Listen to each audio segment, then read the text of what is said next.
The rumble echoed as the bus careened off the mountain path, flinging Sun Yi through the window that he collided with the slope and began to tumble down, rolling and crashing with a cacophony of sounds. After an indeterminate amount of time, Sun Yi regained consciousness, realizing he was lying on something, soft yet cold and somewhat fleshy. Through the haze of the dim sky, he discerned that beneath him lay a person clad in Taoist robes. The Taoist was lifeless, covered in blood, beside a large basket filled with herbs. Sun Yi surmised that he had survived due to the body of this individual cushioning his fall. Despite the pain coursing through his body, he attempted to rise, staggering into the stone wall behind him, only to realize he was at the edge of cliff. An unsettling sensation washed over him as he noticed something amiss. His hands, feet, and chest had shrunk considerably. Once a 40-year-old programmer, he now found himself in the body of a child not yet 10. What happened? Had he traversed dimensions? He touched his face and then his hair, discovering it was tied back. His attire was that of a Taoist disciple, suggesting he had accompanied this master to gather herbs when calamity struck. With a sigh, he began to dig a grave for the deceased Taoist using a small spade. While he worked, a voice suddenly resonated. Ninja system activated, host-bound. As a programmer well-versed in countless tales of dimension travel, Sun Yi pondered the implications that a system indicated not a mere traversal, but rather an upload of his consciousness into a digital realm, implying his previous self had perished. In his mind, he queried, "System, is this a virtual world?" The system replied, "The host's inquiry is beyond the scope of response." Frustrated, Sun Yi pressed on. "How long have I been dead?" The system responded, "The host's inquiry is beyond the scope of response." Growing increasingly irritated, he asked, "Am I in a real world or a virtual one?" The system answered, "No comment." Covering his face in exasperation, Sun Yi acknowledged the pain in his body. His master Taoist beneath him had saved his life. He continued digging, questioning the system. "How old is my current body?" 8 years, the system replied. A realization struck him. He had effectively gained an additional 30 years of life, having just been on the cusp of his 40th birthday. "What is this place?" he inquired. "This realm may be termed the martial world, where all engage in martial practice, albeit at varying levels. More details await your exploration," the system elucidated. Suddenly, Sun Yi halted his labor, intrigued. "Wait, the martial world? Martial arts? What is this ninja system, based on the host's thoughts, memories, and cognition?" The system has automatically defaulted to the ninja system from the Naruto universe. The host may acquire various ninjutsu, taijutsu, jinjutsu, chakra levels, ninja tools, and bloodline limits by completing tasks, the system explained. "Are you suggesting that because I am a devoted fan of Naruto, I've been assigned this system? And in this martial world, are there other ninjas?" Sun Yi questioned incredulously. "There are none. The martial world lacks chakra," the system clarified. Sun Yi was at a loss for words but pressed on. "So, I alone possess chakra in this world?" Ding! The host's chakra ability has been activated. The task system is now accessible. The first task begins. Extract chakra attributes and state your acceptance afterward, the system announced. Sun Yi began to curse internally. The selection was random, leaving him no choice. Resigned, he asked, "There are 5 attributes, correct? Each with roughly a 20% chance?" Incorrect. Among the 5 attributes, earth has over a 35% chance, followed by water. Then lightning, fire, and wind with less than 6%, the system corrected. Sun Yi was taken aback, reflecting, "No wonder it's called shipping and wind attributes are indeed rare." Before he could utter the word to begin, the system declared, "Initiating chakra attribute extraction." He silently wished for wind, wind, wind, ding. Extraction complete. The host's primary attribute is water chakra, the system revealed. Sun Yi felt as though he might bleed from frustration, relieved it wasn't earth. Water attributes allow control over water through chakra manipulation and hand signs. They can even transform chakra into water. Water chakra enables the identification of medicinal properties in flora and fauna, and one can learn healing ninjutsu. Water can combine with fire to form steam attributes, with earth to create solid attributes, and with lightning to produce storm attributes. Additionally, with a bloodline limit for ice, one may obtain ice attributes. Through the explanation, Sun Yi discovered the potency of water attributes, realizing that each element held its own strengths, contrary to the notion that wind was superior simply because of Naruto. Finally, he responded, I accept, ding. The host has completed the first task, earning 300 experience points. Water chakra is now usable, the system informed him. Wait, I need to clarify. What distinguishes chakra from inner strength? Sun Yi asked. Chakra is merely a name. Its accurate term is the tree god's power, emanating from the tree's essence. The fruit of the tree blooms every 3,000 years and bears fruit every 3,000 years. Any mortal who consumes even a minuscule portion of this fruit gains the tree god's power, which is chakra. Your chakra stems from the system's endowment. Inner strength, however, is a unique ability, akin to a special skill in your former world, possessed only by a select FEW. It is cultivated through rhythmic breathing to enhance speed, strength, and resilience. Chakra is expended through physical exertion, while inner strength is replenished through practice and can be explosively harnessed in battle. Some techniques may yield unique materials due to their special nature. Further exploration is encouraged, the system elaborated. Sun Yi could only mutter an expletive in response.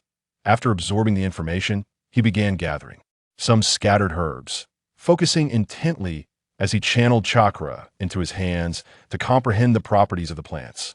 Time slipped away unnoticed as dusk descended, yet Sun Yi's understanding of chakra deepened. He identified a plant containing artemisinin, known for treating malaria, alongside others effective against dysentery and high fevers, as well as some toxic variety. Yes, no wonder Tsunade could utilize poisons.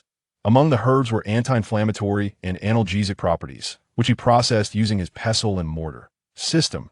How does one learn healing ninjutsu? He inquired. Proficiency in chakra concentration must be sufficient, alongside adequate experience with water chakra and sufficient physical capability, the system replied. Can proficiency be checked? He continued. Negative, the system answered. What is the purpose of experience points? He asked. A level up. The host has 4 levels. Sufficient experience points enable promotion, the system explained. After a moment of silence, Sun Yi realized he had reached the end of the discussion and could only ask, can't you provide all the information at once? Please pose your questions, the system replied. Sun Yi felt an urge to strike someone, but he could only continue to inquire. What are the 4 ranks? The system responded, Jinin, Chunin, Jonin, and Kage. After pondering for a moment, Sun Yi realized that this was indeed a question that didn't require much thought. So he pressed on, System, what is my current rank? The system replied, you are a shinobi in training. Sun Yi asked again, can I transfer chakra to others? The system answered, no. He continued, can I learn internal martial arts? The system stated, unknown. Sun Yi was at a loss for words. And just then, a howl echoed through the night, a wolf's cry. The sky darkened, and he knew that wild beasts lurked in the woods. He had to act swiftly. If he failed to bury the body of his benefactor, it might be devoured by these creatures. He resumed digging. At this point, visibility was rapidly diminishing.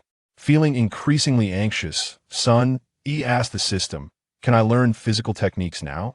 At the very least, I need to be able to protect myself. The system chimed, ding. The system has detected the host's act of gratitude and rewards you with an increase of 1 point each in strength, agility, and endurance. Instantly, Sun Yi felt his body becoming significantly stronger, even surpassing the physical condition of his previous life spent in an office. His muscles, bones, and overall stamina felt remarkably different. He could even sense a burgeoning sensation in his abdominal muscles. Next, he dug swiftly. Both he and his master wielded small shovels, and before long, they had excavated a grave large enough to accommodate a body. When Sun Yi encountered the remains of the Taoist, he could feel that there was no longer any sign of Lithia testament to the water-based chakra's capabilities. He shook his head and pushed the body into the pit, beginning to fill it in. However, he had barely covered it when darkness enveloped him completely. The howl of a wolf echoed once more, and Sun Yi could only wish for a fire affinity, at least to light a torch in the darkness. He wrapped his arms around himself. The temperature was dropping. As he touched his sleeve, he discovered a small pocket, an ancient design for carrying items such as coins. or letters. To his surprise, the pocket contained 2 stones, though they felt distinctly different. Suddenly, the system informed him these are flint stones. Understanding dawned upon him. There was an abundance of resin around, and though damp, he could attempt to ignite it. Before long, starlight and moonlight began to illuminate the earth, casting a gentle glow. Moreover, the moon here appeared significantly larger and brighter than that of Earth. Using the moonlight as his guide, Sun Yi began to bind some twigs and cloth together. With a series of cracking sounds, the makeshift torch finally ignited, and he crafted a few more. With ample light illuminating the area, Sun Yi was at last able to bury the fallen body, placing stones atop. He then fashioned a rudimentary tombstone from coarse branches, inscribing the words Taoist tomb in simplified characters, driving it deep into the ground. He bowed deeply 3 times before the wooden marker. Just as he finished his bows, a gurgling sound emanated from his stomach. He was hungry. This moment, Sun Yi realized that he was utterly lost, unfamiliar with his surroundings. How would he manage? In the depths of the mountains, far from civilization, without electricity or smoke from a fire, he felt a sense of dread as the howl of a wolf echoed again. Yet, Sun Yi knew how to survive the night. He began gathering resin and tree trunks, arranging them near the small grave to create a sheltered area. He fashioned branches together in a manner resembling a bird's nest, piling them atop one another to form a small refuge, prioritizing safety over hunger for the night. The chill of the mountain night settled in, but fortunately, there was plenty of resin, likely remnants of the fall when both he and his master tumbled from the cliff. Before sleeping, Sun Yi resumed his practice of chakra, concentrating on its flow within his body while also sensing the surrounding moisture or humidity. He attempted to use chakra to disperse the moisture around him, including that on the branches. However, the results were less than satisfactory. The system then notified him, "Congratulations, host. Your chakra proficiency has increased. With this enhancement, chakra consumption for ninjutsu decreases by 1, and stamina consumption during chakra concentration is reduced by 1. Sun Yi felt disheartened by such meager rewards, but he resolved to continue improving, knowing that greater proficiency would be required in the future. As he practiced, fatigue began to wash over him, and he gradually succumbed to sleep. The fire outside his small nest continued to burn, but as time passed, it eventually extinguished. Thankfully, it had kept the area warm enough to prevent him from freezing during the night. The makeshift nest of branches concealed Sun Yi well, keeping him hidden from any passing wild beasts. This marked Sun Yi's first night in this world, and the first time he had slept under such perilous circumstances. Achoo! At dawn, as the first light broke, Sun Yi awoke with a sneeze, shivering slightly. After a night of resting on a pile of branches, he wished desperately that this was merely a dream. Yet, the chilling howl of a wolf reminded him of the harsh reality he faced. There was no choice but to find a way down the mountain and escape this dense forest. But without a compass or a phone, how could he navigate? Then it struck him the water affinity. Could he use water to sense the magnetic field? Sun Yi began to concentrate on gathering chakra, attempting to perceive the flow of magnetic currents, north and south. The direction of the moisture seemed to indicate that either south or north lay ahead at the very least. He could follow this path without encountering any dead ends. Emerging from his makeshift nest, he bowed 3 times to the wooden marker before setting off. Congratulations to the host. Your chakra proficiency level has risen, resulting in an increase in chakra capacity and a reduction of 1 in the chakra consumption for ninjutsu. The system suddenly prompted. Oh, this effect differs from the previous level. Sun Yi was on his journey, simultaneously gathering chakra to form a guide, which unexpectedly increased his proficiency. After approximately an hour of travel, he stumbled upon a dilapidated Taoist temple. The temple was situated deep within the mountains, isolated from the village and shops. Upon entering, he was greeted by a scene of decay. Inside the temple, weeds flourished, and half of a stone tablet appeared to have been cleaved by a sharp weapon at an angle of nearly 45 degrees. The inscriptions on the tablet were entirely unfamiliar to Sun Yi, perhaps eroded by the passage of time and rain. This was the front courtyard of the temple, modest in size, roughly 200 square meters. The temple lacked a door, or perhaps it had been dismantled by others. Cobwebs adorned the surroundings, and spiders were still visible. Entering the main hall of the temple, he discovered a cauldron with a fire pit beneath it, evidently used recently, likely the abode of the master and disciple who had stayed here. To his surprise, the main hall was dedicated to the three pure ones, with the clay statues having lost much of their paint, indicating a long absence of worship. The offering table held several bamboo slips, devoid of paper or books. Upon examining the slips, Sun Yi discerned a few recognizable characters, while the majority were archaic symbols, entirely incomprehensible. These appeared to be relics of the Taoist priest. How should he proceed? After some contemplation, he deemed this place suitable for habitation. He could tidy it up and craft some furniture from the surrounding trees, using dried weeds as bedding. However, the most pressing need was sustenance. Sun Yi was quite famished. Surely the Taoist would have adhered to a vegetarian diet? Finally, in a corner, he discovered a meager supply of food, some flatbread, albeit dry and hard, with an unpleasant taste, seemingly not thoroughly separated from the wheat husk. Nevertheless, to satiate his hunger and avoid an upset stomach, he consumed a bit of herbal medicine. Gradually, he regained his strength and began cleaning. It appeared that the master and disciple had not intended to stay long, hence the lack of tidiness. Utilizing grass and resin, he fashioned a rudimentary broom and set to work. However, without a knife, saw, or axe, how could he fell trees? There are indeed many methods to accomplish this. For instance, the water release technique allows one to coalesce water into blades capable of cutting steel. Yet, all of this necessitated an enhancement of chakra proficiency.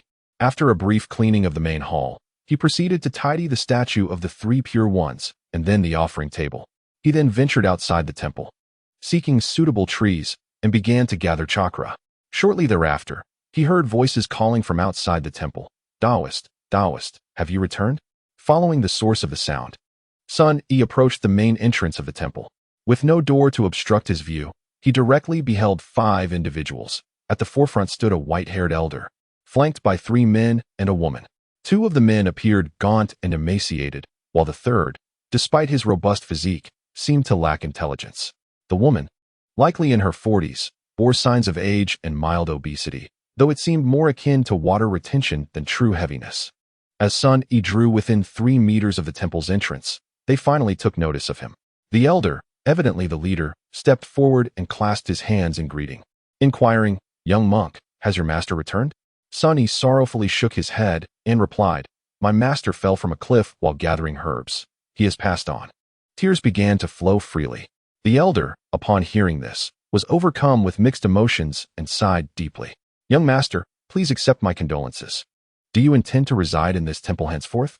Sun Yi wiped his tears and replied, "I am uncertain, perhaps. You seem rather anxious, sir." The elder responded, "Indeed. With your master gone, our village may face dire straits." He too appeared on the verge of tears, while the woman behind him wept openly, and a frail man sank to the ground in despair. Curious, Sun Yi asked, "What is the matter?" The elder explained, "It is permissible to tell you. Your master claimed he could heal the ailments of our villagers, but he needed to gather herbs. Alas, without him, I fear our 5 households may succumb to illness." Suddenly, Sun Yi heard a chime. System task: heal the villagers. Task rewards: 600 experience points, 1 attribute point, and the basic ninjutsu technique, Shadow Clone. Upon receiving the task, Sun Yi called out to the elder, who was about to turn away, "Sir, I too possess healing abilities. Please wait a moment while I fetch the herbs and accompany you to your village." The elder, startled by this proclamation, turned back hurriedly, only to twist his waist with a sharp crack. "Oh dear," he exclaimed. Sun Yi rushed forward and began to administer a massage, drawing upon the skills he had learned. And with his newfound strength, he identified the source of the discomfort. With a firm push, he heard a satisfying crack. "Ah, that feels delightful. Young master, you truly understand the art of healing." The elder exclaimed joyfully, "I implore you to save the people of our village." Seeing this, the man who had been seated and the weeping woman both rose in elation, one almost kneeling in gratitude. Sun Yi nodded and proceeded to the main hall, where he had stored the herbs in a basket. Having filled his basket with the gathered herbs that morning, he slung it over his shoulder and set off with the villagers. The path was fraught with ruts and mud, but fortunately, a trail had been worn by many travelers, or else the journey would have been exceedingly treacherous. Finally, after approximately half an hour, they arrived at the foot of a mountain, where 5 households and several acres of fertile farmland lay. Upon seeing the scene, Sun Yi was enveloped by an ethereal sense of paradise, though regrettably, the conditions were rather dire. A brief glance at the village led him to surmise that its inhabitants were likely frail and ailing. His attention was drawn to a robust man, embodying the physique of a modest warrior, yet he appeared rather dull-witted, following the elder's instructions without uttering a single word, exuding a rather foolish demeanor. Upon arriving at the resting spot by the fields, the elder assigned Sun Yi to this location before attending to the ailing villagers. Throughout the journey, it became apparent that aside from the simpleton, all other villagers were afflicted by illness, regardless of gender or age. A woman remained behind to serve Sun Yi tea, which was a local brew crafted from wild tea leaves. Observing the tea, the woman remarked, "Young master, this tea is quite scarce in our village. We only indulge in it when receiving esteemed guests. Typically, we only drink water." Sun Yi inquired, "Has the water been boiled?" The woman blinked in confusion and replied, "What do you mean by boiled?" Sun Yi elaborated, "It means to heat the water until it bubbles vigorously." She shook her head in response. Sun Yi continued, "Esteemed benefactor." He had initially intended to address her as aunt but recalled his status as a young Taoist and adjusted his address. "Please inform the villagers that all water must be boiled and cooled before consumption, lest they fall ill or suffer from diarrhea." Upon hearing this, the woman nodded enthusiastically and hurried off to boil water. Shortly thereafter, the villagers began to arrive, some carrying children, others dragging makeshift stretchers or leaning on one another for support. Roughly 20 individuals gathered, with a notable number of children, including an infant in its mother's arms, who also appeared unwell. The women, one more haggard than the last, presented a grim sight. Though Sun Yi lacked the skill to diagnose ailments through pulse, he was adept at observation and inquiry.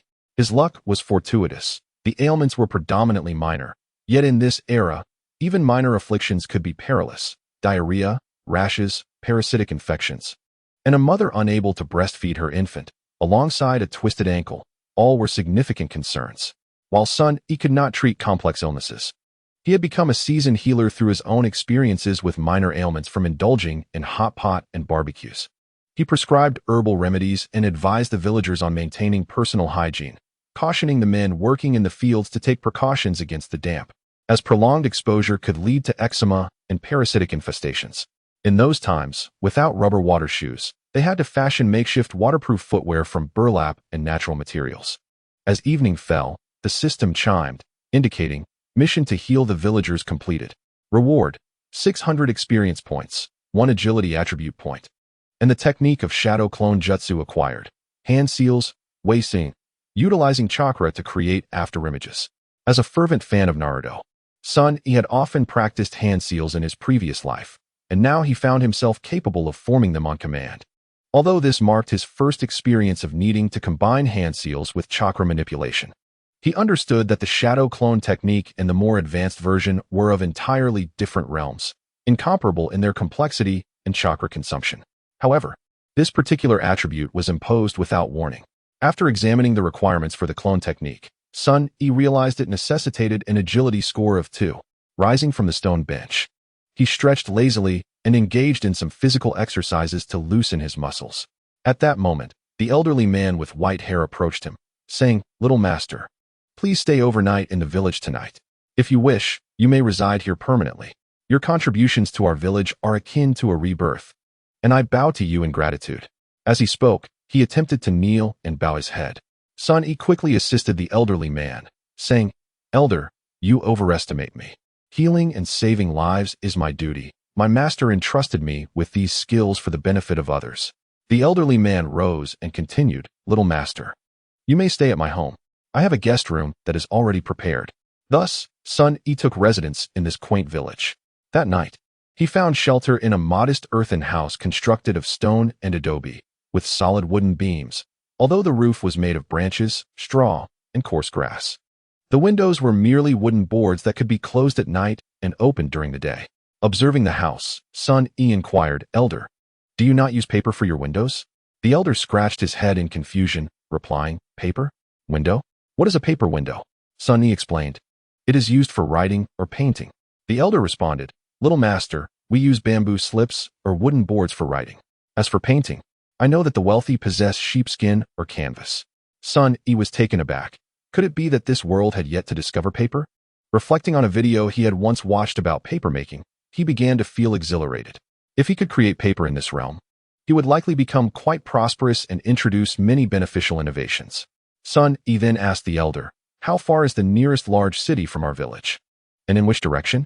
The elder sighed. If it were 2 years ago, you could reach Anping City, 40 miles away.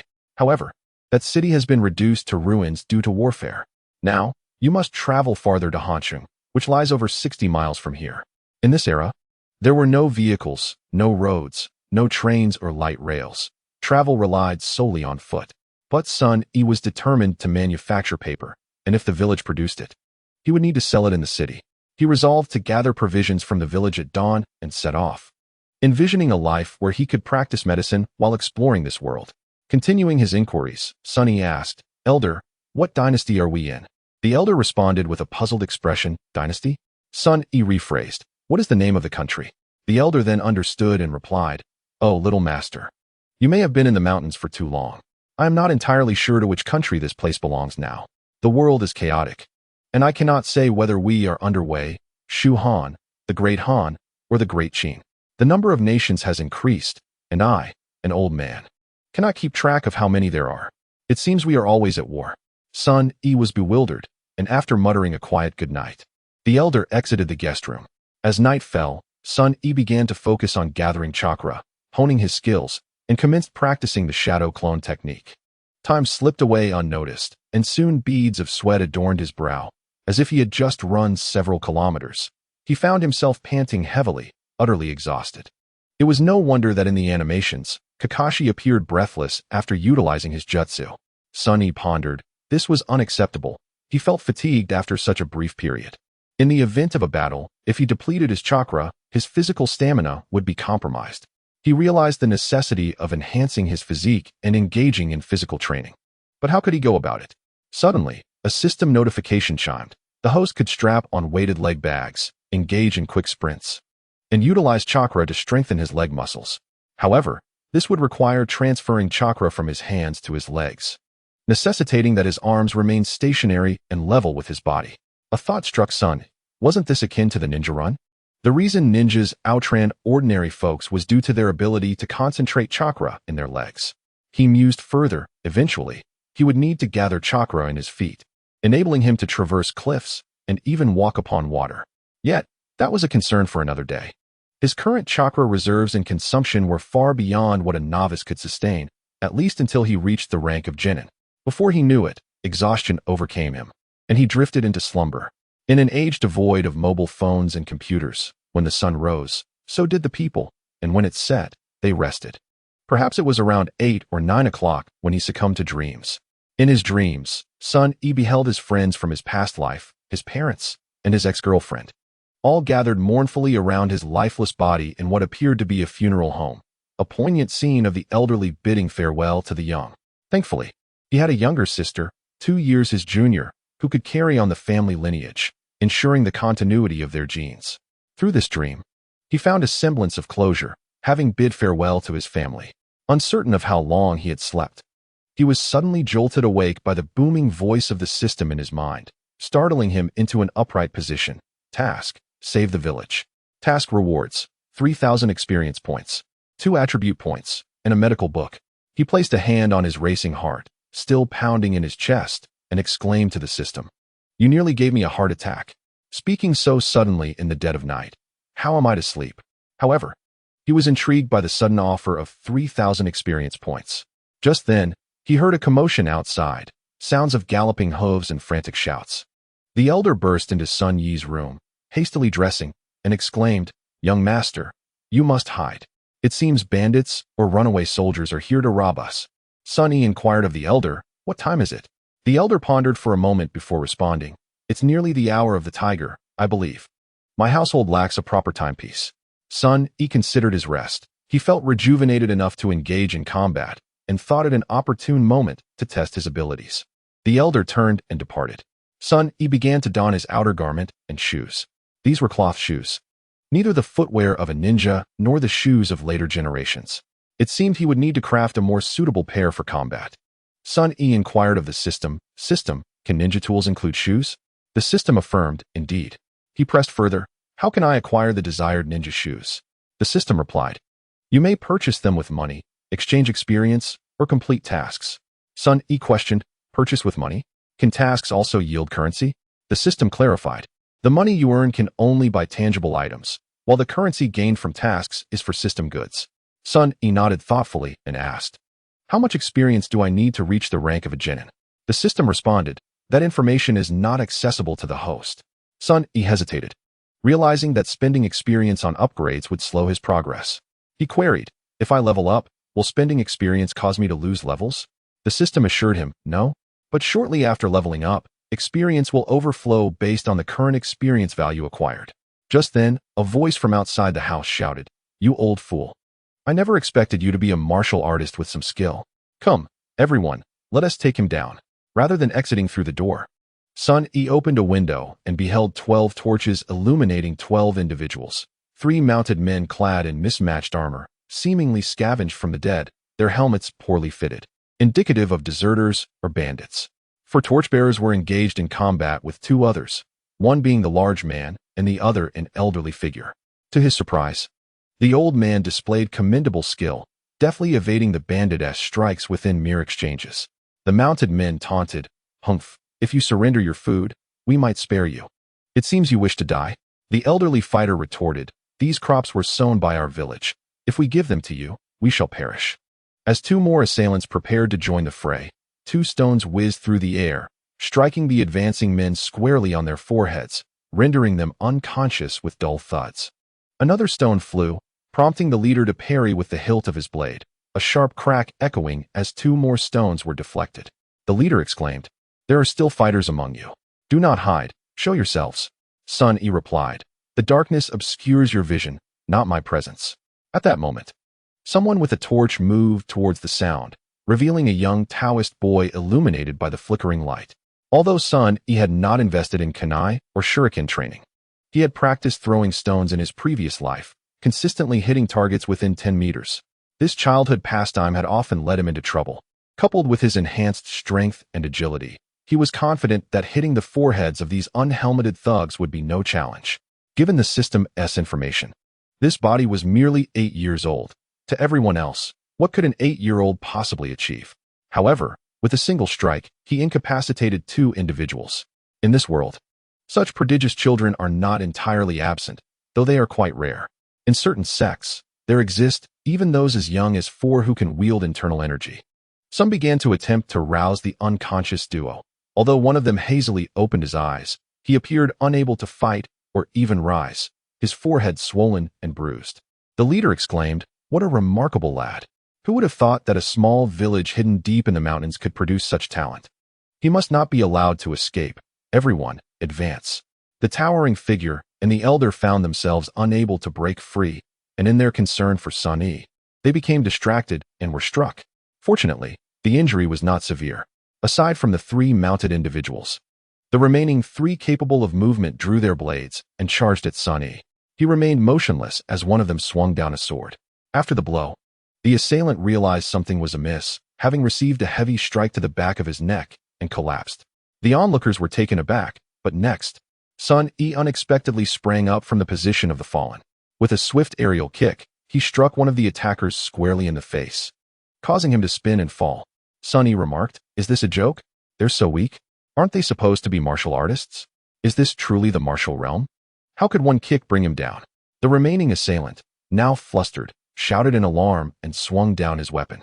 Sun Yi deftly sidestepped and delivered a precise punch to the man's groin. Given that he was merely an 8-year-old child, standing at a height of about 1 meters, the punch landed squarely on the larger man, who stood approximately 1.7 meters tall, resulting in the collapse of 3 individuals. However, unexpectedly, a pair of hooves thundered down upon him. Just as Sun Yi dodged the galloping horse, a gleaming blade swung toward him.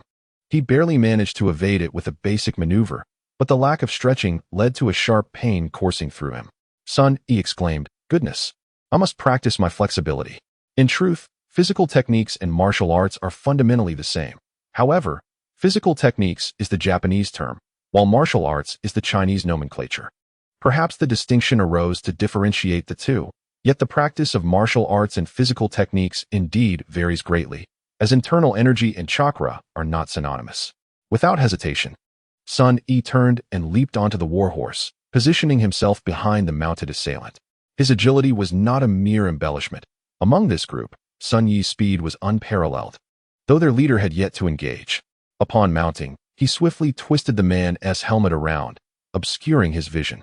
The assailant attempted to adjust the horse with one hand while struggling with the helmet with the other, but he still clutched a knife. Sun Yi noticed that the horse lacked stirrups and the saddle appeared quite rudimentary, unlike the elevated saddles of the Three Kingdoms era, seemingly even without horseshoes. With a powerful kick, Sun Yi sent the man tumbling off the horse. At that moment, however, the elder was struck and a blade descended upon him. Fortunately, he managed to pull back just in time, causing the weapon to strike the earth between his legs instead. Sun Yi leaped off his horse, landing squarely on the back of the individual who had fallen to the ground. The sound of a sharp crack echoed as the man emitted a wretched cry, akin to that of a slaughtered pig, before succumbing to unconsciousness. Sun Yi bent down to retrieve a knife, clenching it between his teeth, and swiftly charged forward, forming hand seals of Yin and Tiger while silently reciting the technique of shadow clones. In an instant, two figures of Sun Yi materialized, though one appeared somewhat distorted, as if obscured by a haze. The pair, one solid and one shadowy, brandished their knives to assist the elderly man, and within mere moments, both assailants were struck and writhing on the ground, clutching their lower bodies in pain. The elder, taken aback, inquired, "Young master, what internal skill is this that produces a shadow?" Sun Yi replied, "Elder, you should assist the elder brother. I fear the remaining two adversaries are beyond your capability."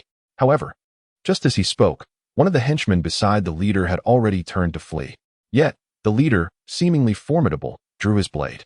The horse of the fleeing man galloped away, dragging behind it a headless corpse. The leader dispatched the man with ruthless efficiency. Uncontrolled, the horse ran several meters before halting to graze. The leader regarded Sun Yi with a glimmer of respect, stating, "Well done, young lad." He then dismounted, realizing that fighting while mounted was impractical on the uneven terrain with its numerous stone barricades. It was a peculiar sight, an adult exerting full force against a mere 8-year-old child. The leader extinguished his torch, for dawn was breaking, rendering the need for light unnecessary. Had it been the previous incarnation of Sun Yi, he would not have dared to engage in combat with a blade. The law was stringent, and he had always been confined to an office, lacking the physicality for brawls. Yet now things had changed. Sun Yi's heartbeat, steady and focused, began to synchronize with his heightened concentration, dispelling the earlier anxiety that had made his pulse race.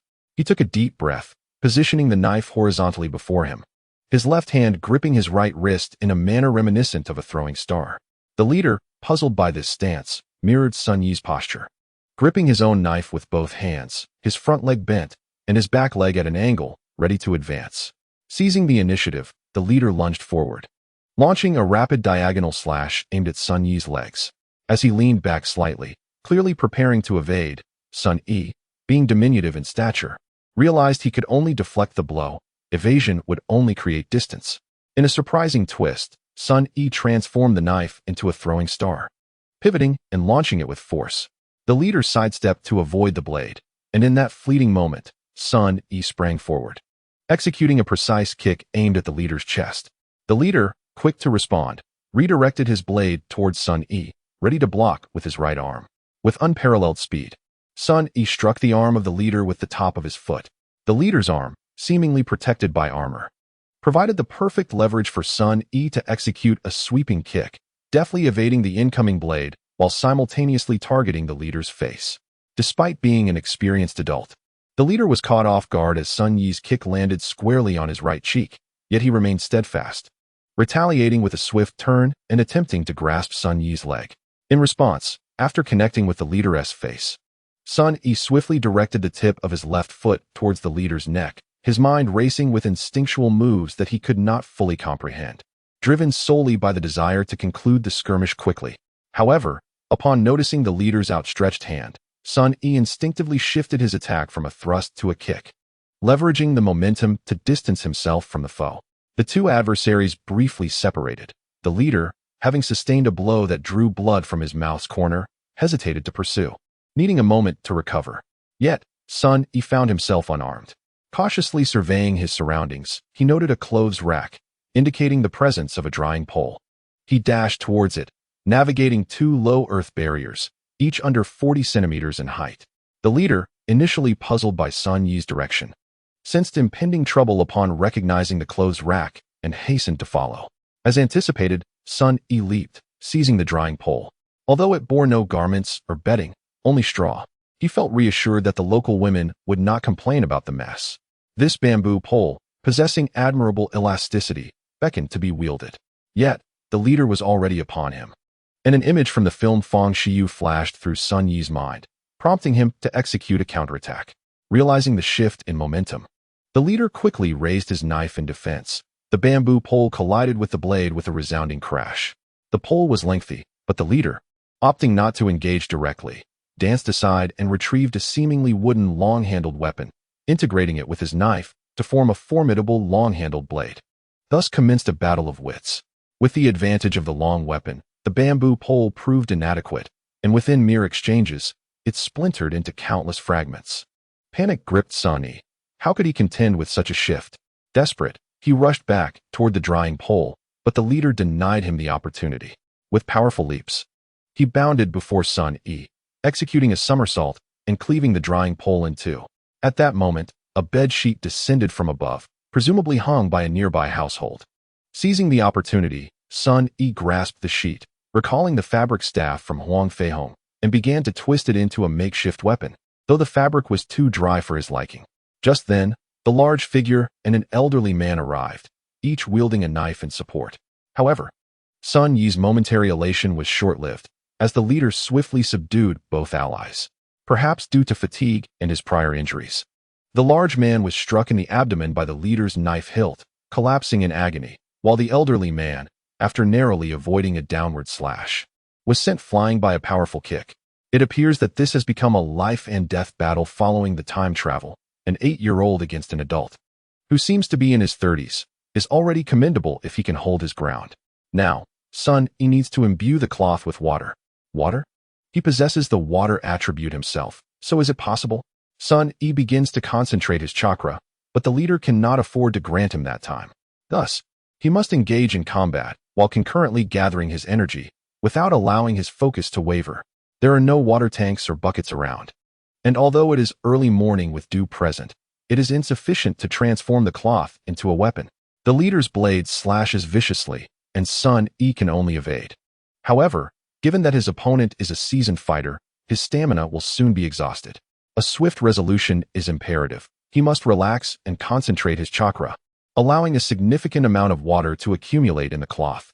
After several moments of absorption, the cloth is sufficiently damp, nearly ready to be wrung out. Thanks to the morning dew. With a resounding clash, the wet cloth staff collides with the iron blade, yet astonishingly, the cloth does not break and ensnares the blade instead, catching the leader off guard. Sun Yi then adopts a combat stance. As long as the blade cannot be wielded effectively, the advantage lies solely in physical endurance. Suddenly, the leader yanks the weapon forcefully. In an instant, Sun Yi propels himself upward, channeling all his strength, and delivers a kick to the blade.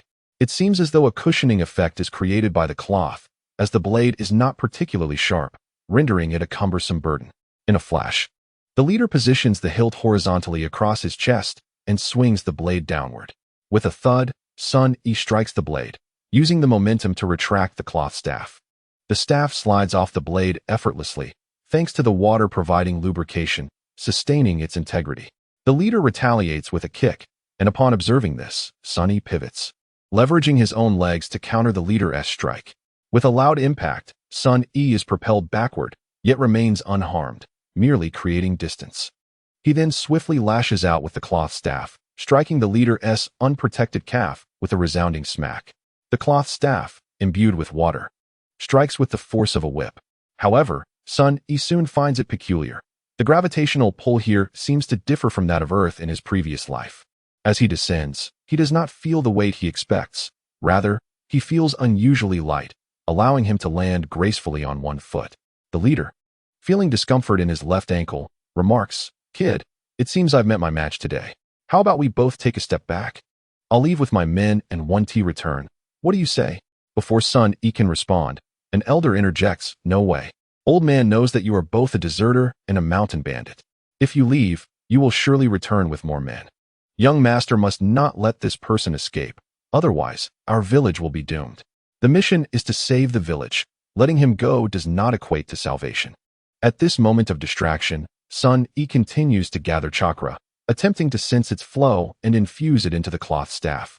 In animation, attributes can merge with weapons, like thunder blades, wind blades, and stone hammers. Water can penetrate stone. When pressure is high, it can even break metal. Sun Yi said, "Umitba good. Good. No, it should be Yanzen. I shall act on behalf of heaven."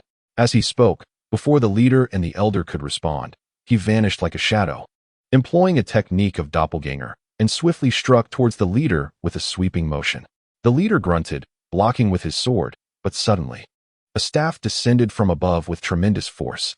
The leader declared, "You think you can deceive me?" With that, he swung his sword towards the incoming staff.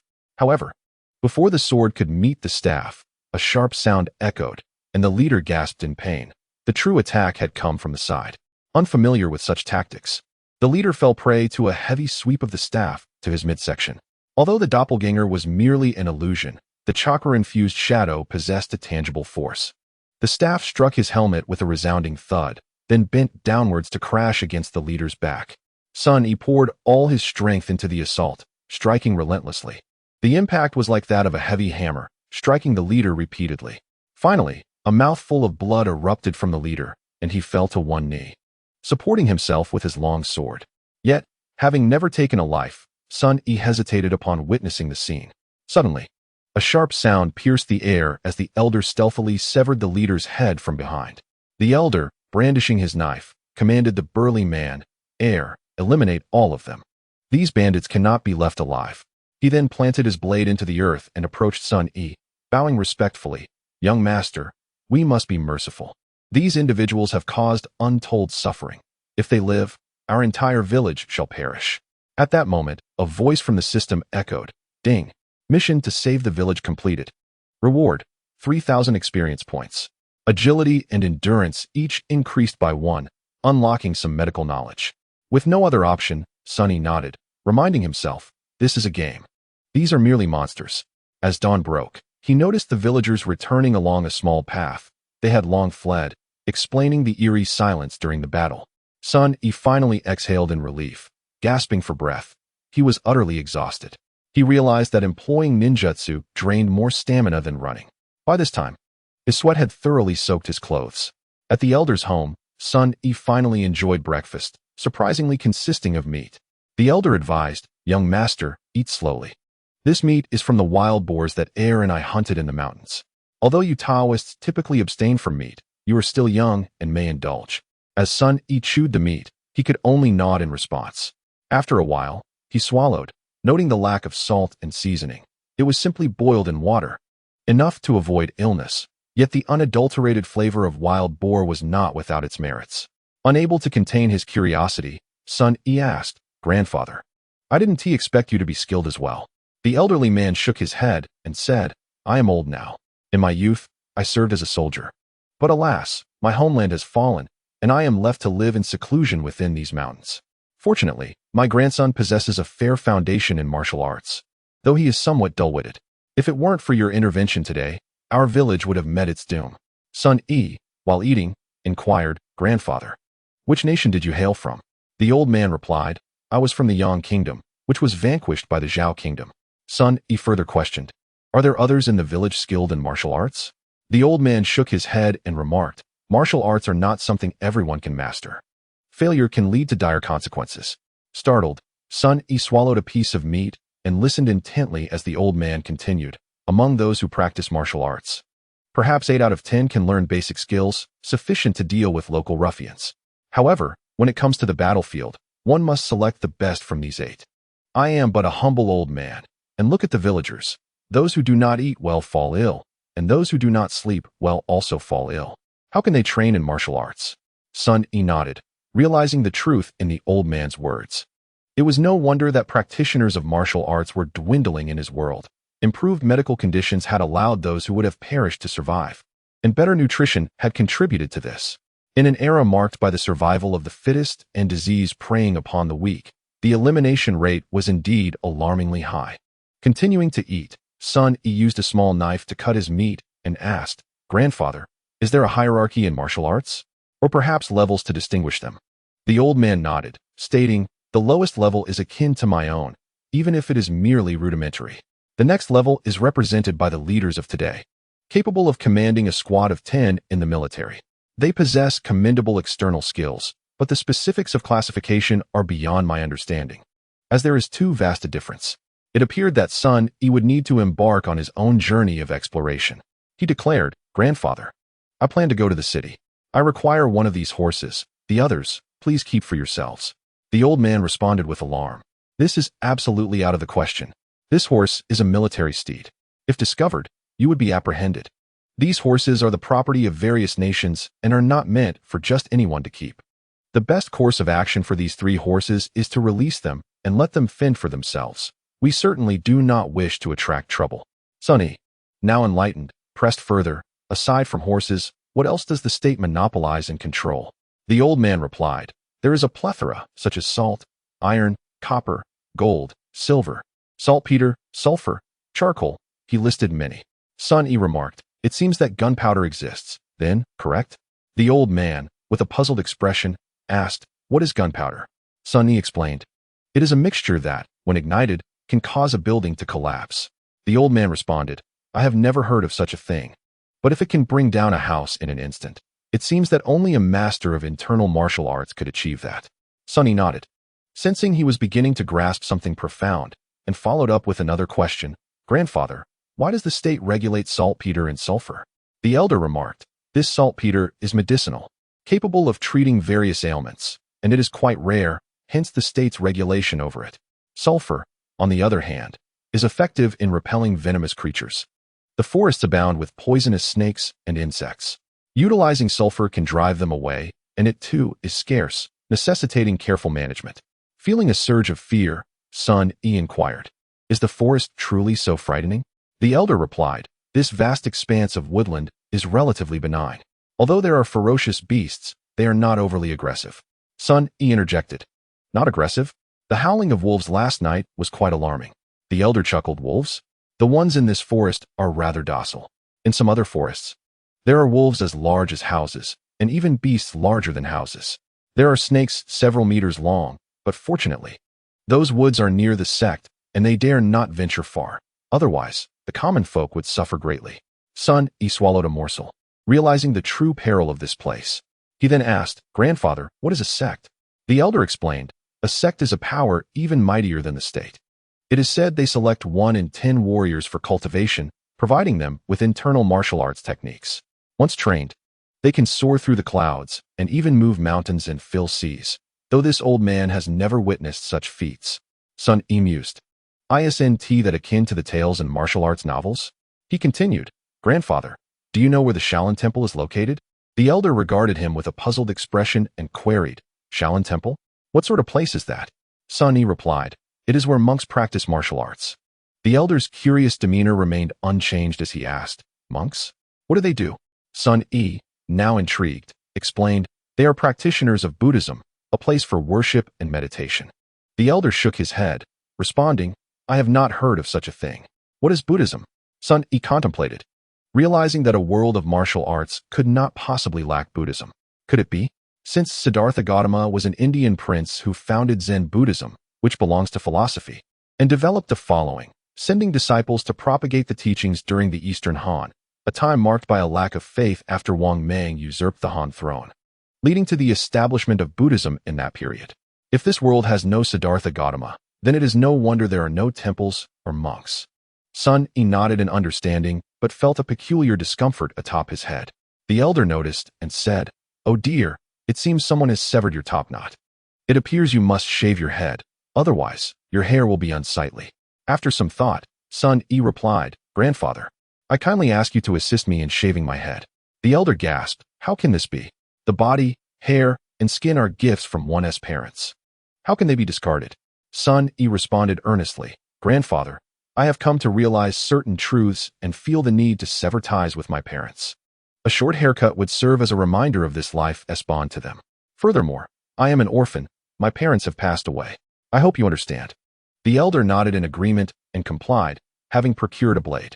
Since Sun Yi was the only one in this world endowed with chakra, it would not be unreasonable for him to embrace the life of a monk.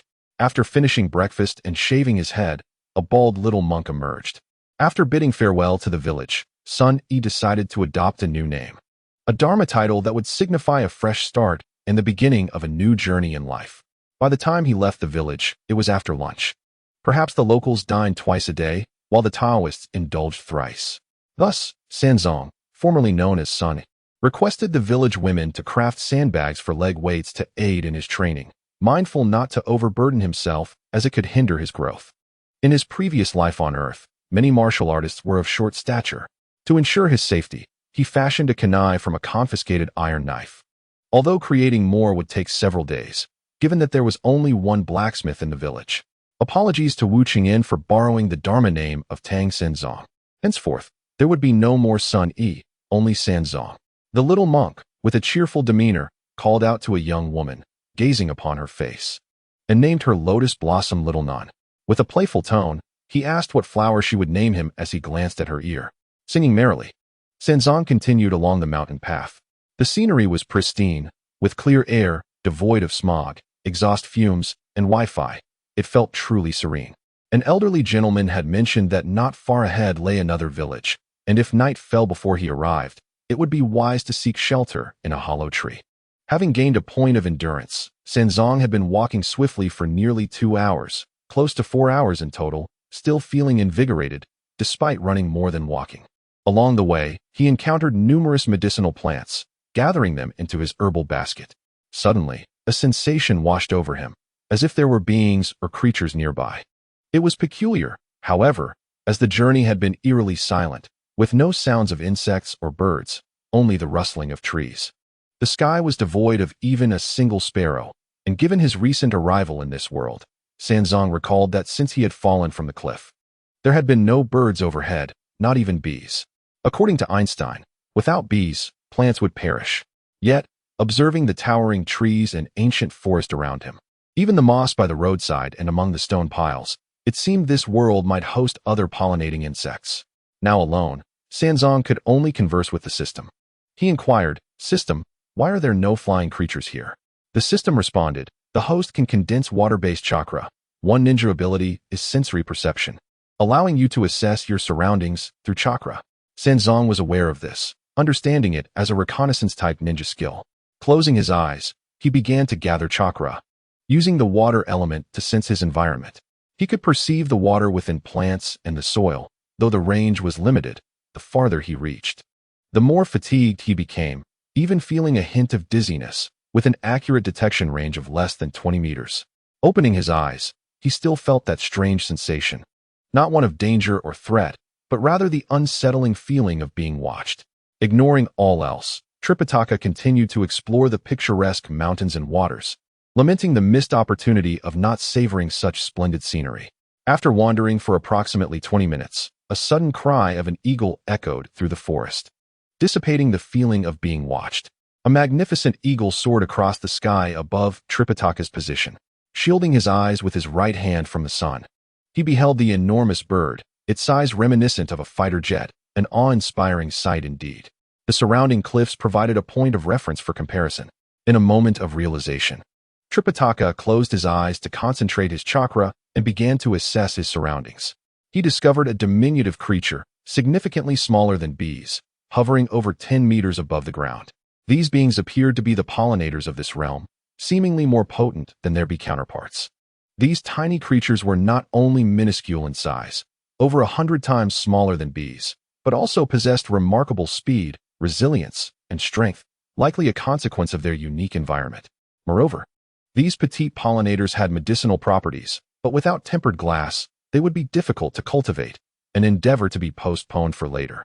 Given Tripitaka's current capabilities, capturing such a creature without facing dire repercussions would be a formidable challenge. In his previous life, Tripitaka was an avid manga enthusiast, captivated by both Naruto and culinary adventures.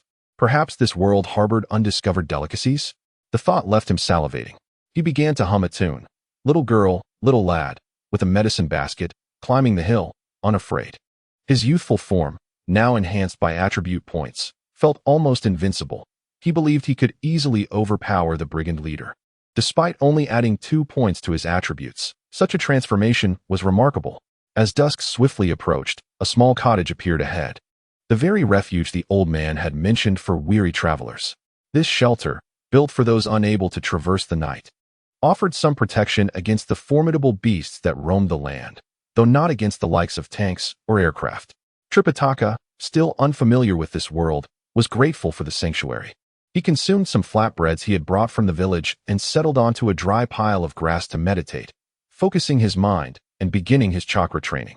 Although the environment was typically damp, Tripitaka, having mastered water attributes, found it manageable. He skillfully manipulated the density of water vapor with his chakra, a task now within his grasp thanks to his heightened proficiency. Strangely, he lacked fire starters and resorted to striking flint for warmth. A crackling fire illuminated the small abode, enveloping it in a comforting glow. The daytime temperature hovered around 27 to 28 degrees Celsius, yet the nights turned unnaturally cold without the fire. One could easily succumb to the chill.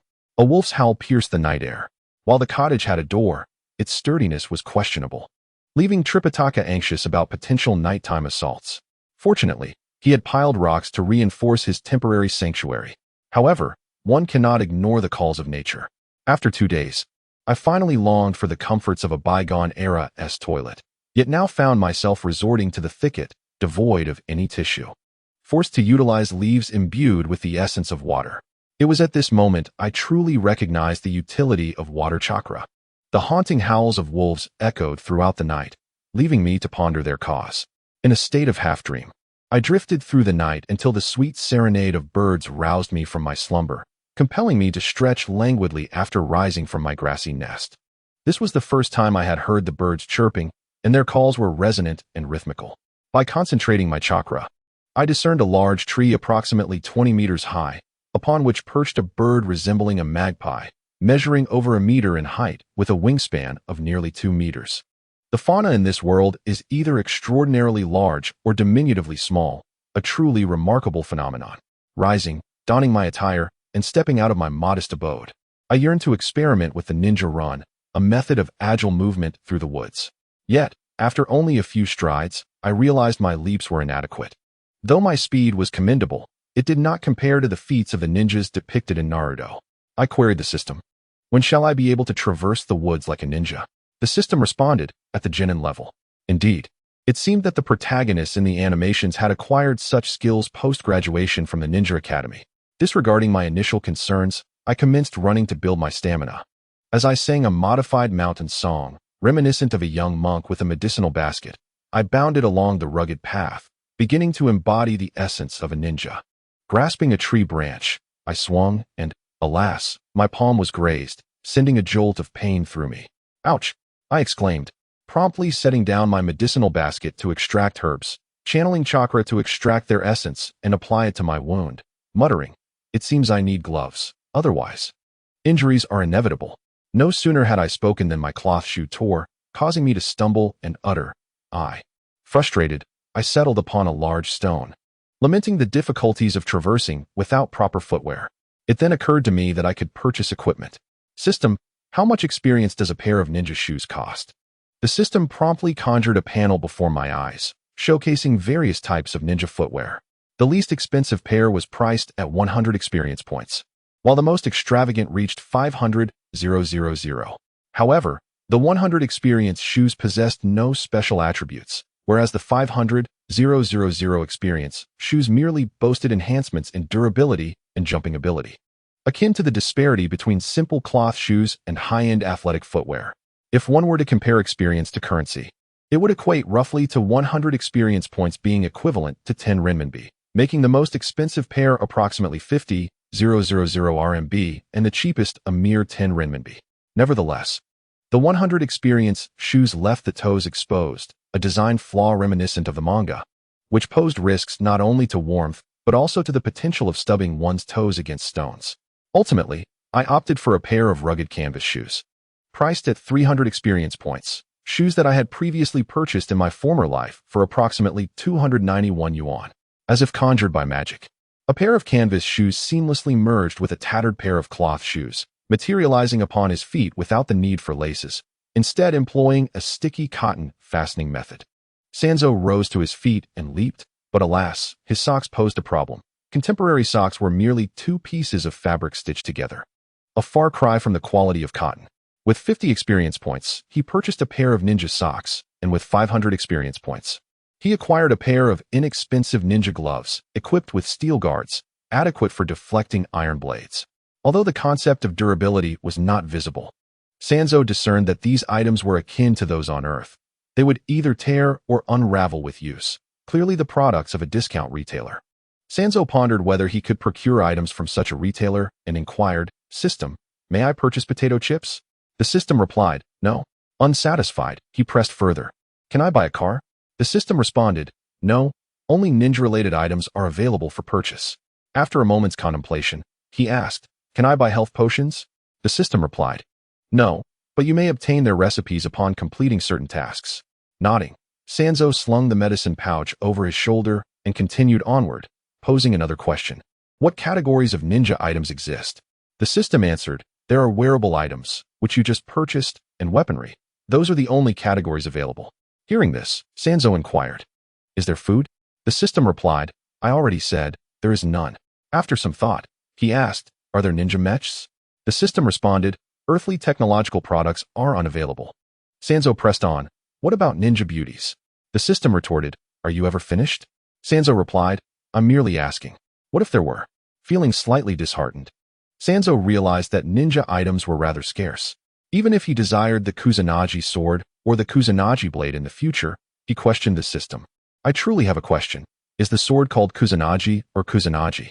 The system answered, "The three sacred treasures are the Kusanagi sword, the Yata mirror, and the Yasakani no Magatama." Then, a panel materialized before Sanzo's eyes, revealing that the Kusanagi sword required an astounding 100 million experience points. How many tasks would that entail? The vastness of the world beckoned, and he resolved to take his time. It seemed that with the departure of the great eagle, the birds no longer feared their natural predators, as their calls echoed ceaselessly. The ferocious beasts on the ground found it exceedingly difficult to capture them. However, the fertility of the soil, as evidenced by the towering trees, surpassed that of Earth, likely stemming from the aftermath of volcanic eruptions. Yet this world was entirely distinct from Earth, incomparable in nature. As Sanzo ran and leaped, he inquired of the system, "System, can you play music? I find myself rather bored." The system remained silent. With nothing else to occupy his mind, he asked, "System, can you play a BGM during my battles? Something extraordinary from Naruto." Still, the system did not respond. He continued to ponder aloud. Surely headphones and MP3 players would qualify as ninja tools, given the advanced technology in the Naruto world. The system remained unresponsive. After a while, Sanzo called out, "System, are you there? Have you frozen?" After a brief pause, he queried again, "System, are you unresponsive? Can I reboot you?" After traversing approximately 7 or 8 kilometers, a plume of smoke ascended into the sky, clearly visible to the naked eye. It appeared that the place ahead was the village of Niujia, as described by the elderly man, which consisted of 8 households, all bearing the surname Nyo. The dense smoke unmistakably indicated that a house was engulfed in flames. What could have transpired? Suddenly, the system spoke, announcing a mission: eliminate all bandits, with a reward of 12,000 experience points. If one could successfully execute a stealthy assassination of the bandits, excluding the boss, an additional 15,000 experience points would be awarded, along with a full set of ninja knight gear and 5 steel shurikens. This mission posed considerable difficulty. However, for a ninja, stealthy assassination was imperative. Mastering the art of concealing one's breath, sound, and movements was essential. Yet, the presence of a formidable boss suggested that the challenge would not be trivial. As twilight descended, Sanzang began his approach towards Niujia village from a distance. He opted against taking the narrow paths, instead choosing to ascend the trees to observe from above, gathering intelligence to maximize his stealthy approach. This was no game where one could simply reload a save. Being discovered would forfeit the opportunity for additional rewards. Sanzang possessed commendable eyesight, and amidst the woods, his blue robe rendered him difficult to detect. By concentrating his chakra, he endeavored to scout the area, discovering that there were over 30 individuals present. Among them stood a towering figure, a robust man clad in tattered armor, likely the boss. However, what horrified Sanzang most was the sight of one household's dwelling being consumed by fierce flames. Surrounding the 5 bonfires were these individuals, where he could observe deer, cows, wild boars, horses, and even 3 people being devoured. 2 of the bonfires were roasting human beings, with the largest fire belonging to the boss, who was cooking 2 men.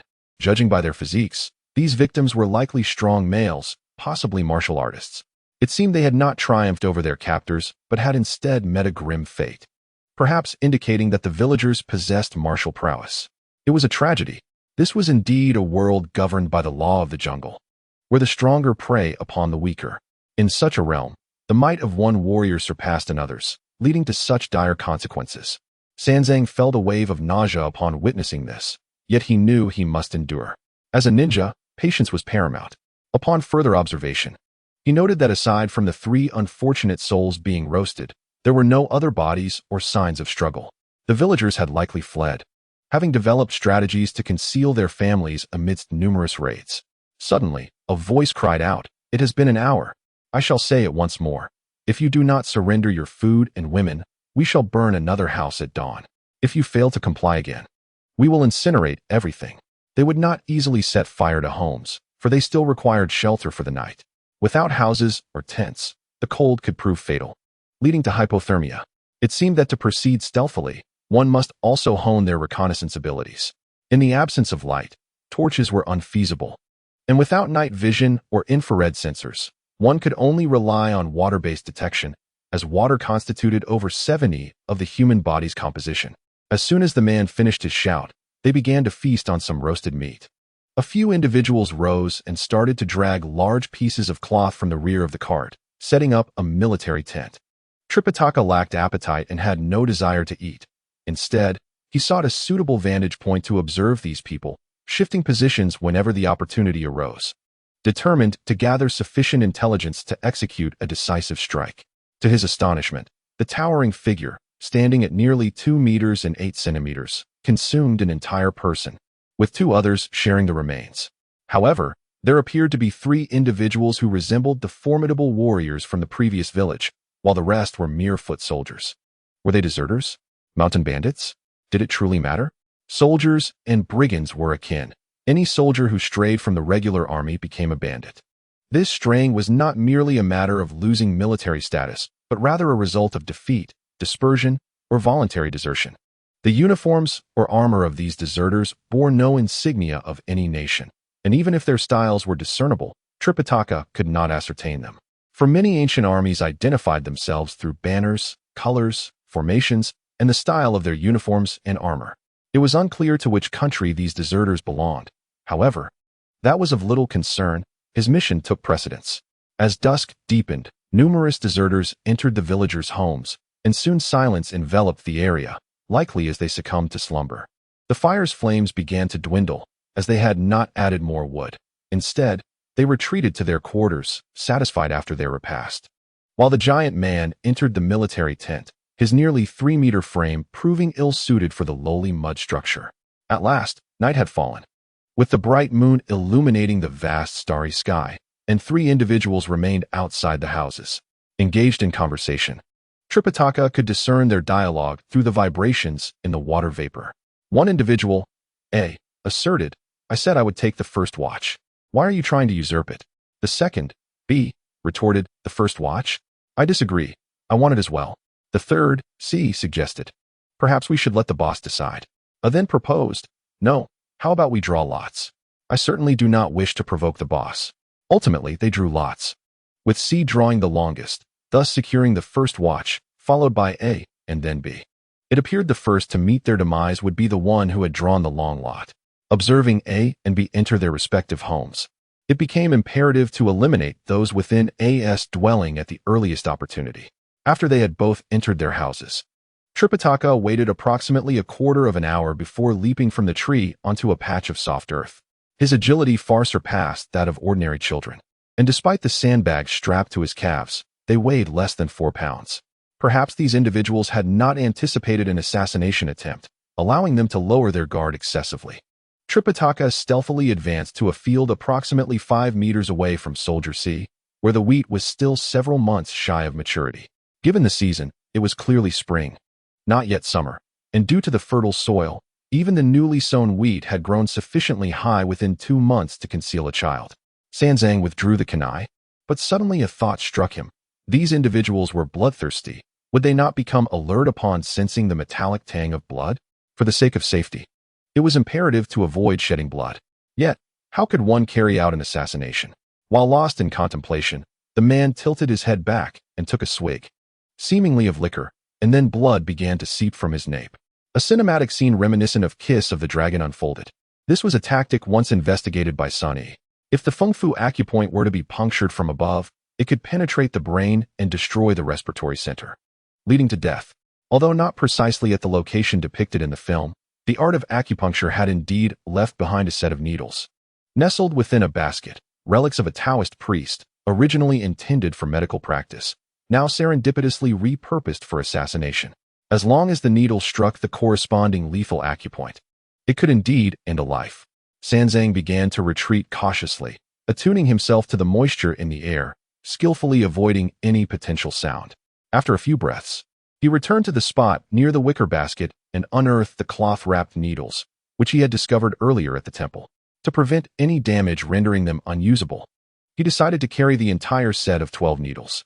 Silently, he maneuvered back to the position of the target, only to find that the man had succumbed to slumber. What an opportune moment. Seizing the chance, he thrust a needle at a 30-degree angle with great force. Approximately 10 centimeters of the needle penetrated the back of the man's neck. Sanzang then twisted it vigorously, rendering the assailant unseen from behind. Yet the man's visage began to contort into a mask of paralysis, emitting a foolish sound, his arms convulsing before he drew his last breath.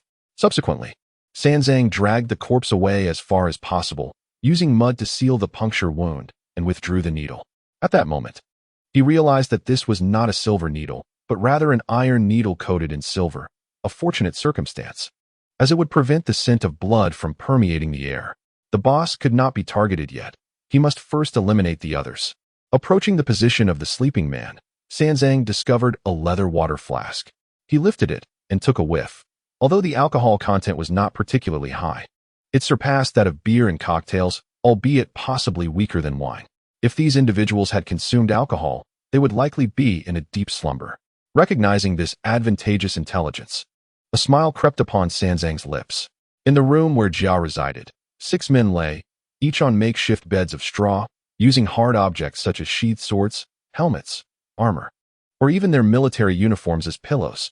Avoiding entry into the house was one thing, but once inside, the cacophony of thunderous snores filled the air, ironically masking the sounds of murder.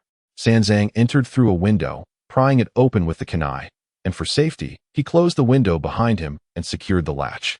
His previous experiences with stealth games were not in vain, and although his physique and agility aided him, he recognized the necessity of further honing his stealth skills. Practice indeed makes perfect. The nearest man to Sanzang lay merely 2 feet away, sprawled on a bed of straw, resting his head upon a bundle. Had it not been for the water attribute probing, the conditions within the dwelling would have remained utterly obscured, akin to groping in the dark. However, under the scrutiny of the water, the silhouettes of 6 individuals became distinctly visible. Sanzang meticulously wiped the long needle on his garment before stealthily approaching the face of the fleeing soldier, who lay sideways in slumber. With a swift motion, Sanzang thrust the needle upward through the throat towards the brain, penetrating several centimeters deep, and began to agitate it. Remarkably, the silver-coated iron needle proved exceptionally effective. After a brief pause, he withdrew the needle and proceeded to the second target, who lay flat and unarmored. Utilizing the water's perception, he aimed for the heart through the gaps between the ribs and swiftly pierced downward. The heart sustained injury, and the man abruptly opened his eyes only to shut them once more. The third and fourth targets also met a similar fate, targeting the heart once more for the latter, while the side-lying individuals were aimed at the brain. In less than a minute, both the armored man and his surroundings fell into an utter silence. The layout of the house presented issues. It could be said that the family was nearly all gathered in one space. Although there were 4 partitions and doors, none bore locks, making them easily pushed open. It seemed that the design catered to a multi-generational household, with cooking and sanitation facilities located outdoors.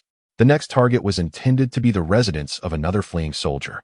Yet plans often falter in the face of unforeseen circumstances. A figure emerged from the makeshift latrine, bleary-eyed and clad in armor, though with an unprotected neck.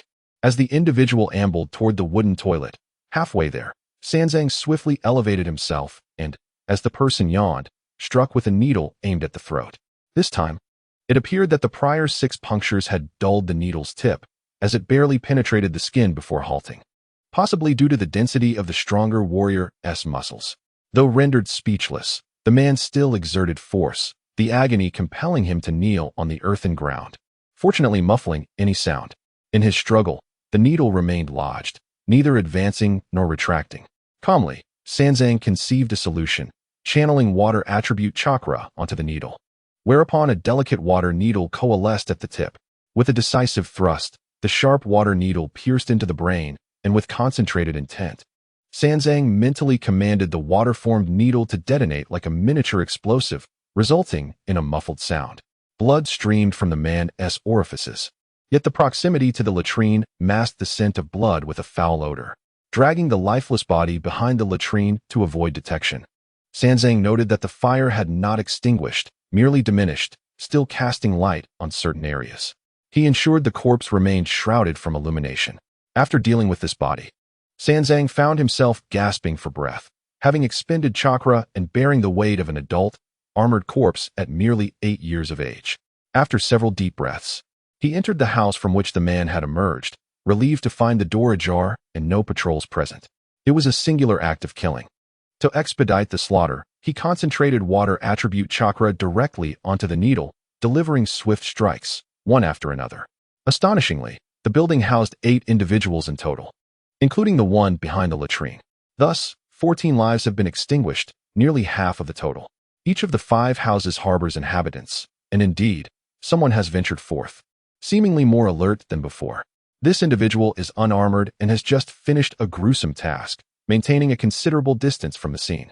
As he enters the privy, Tripitaka begins his slow approach towards this particular lavatory, distinct from the one housing the corpses, for each dwelling without villagers possesses 1 or 2 privies, presumably having learned to utilize composting to cultivate crops.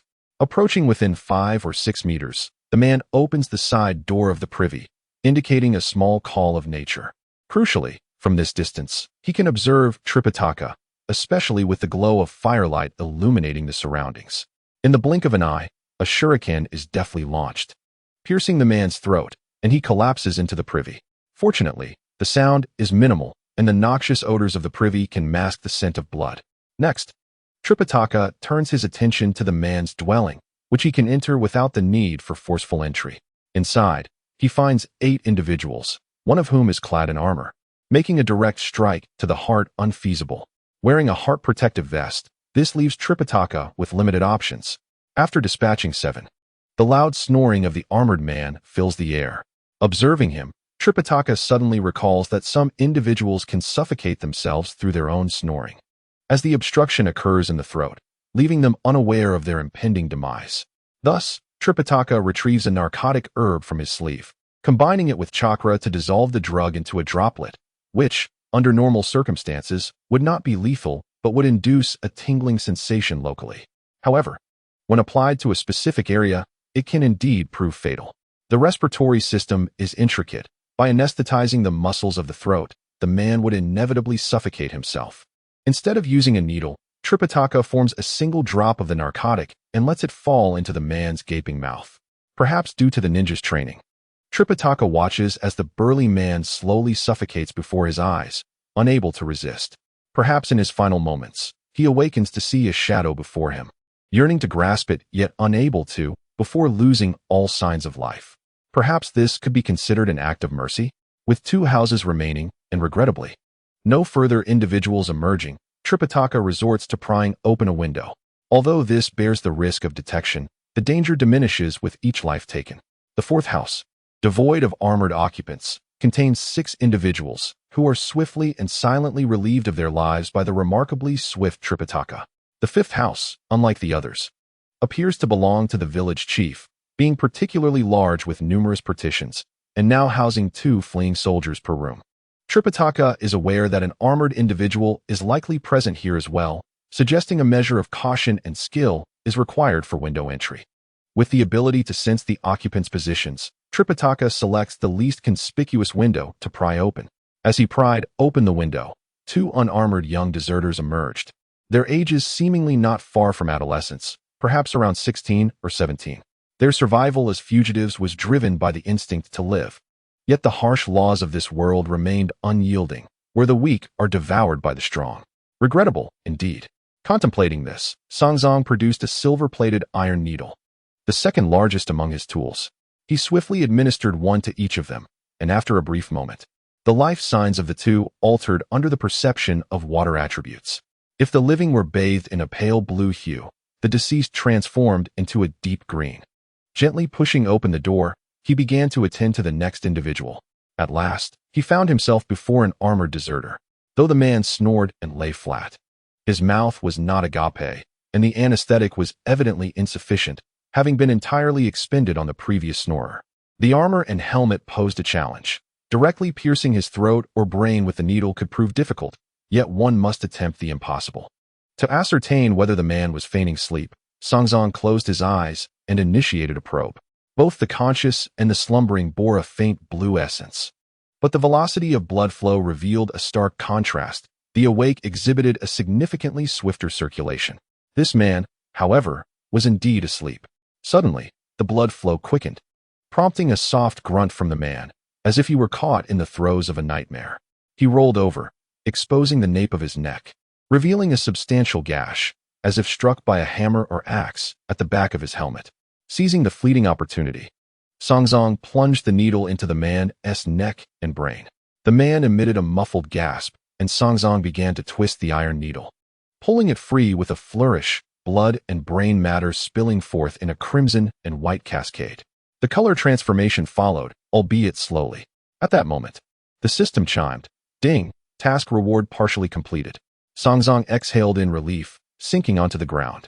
A total of 36 individuals had been dealt with. Only one boss remained.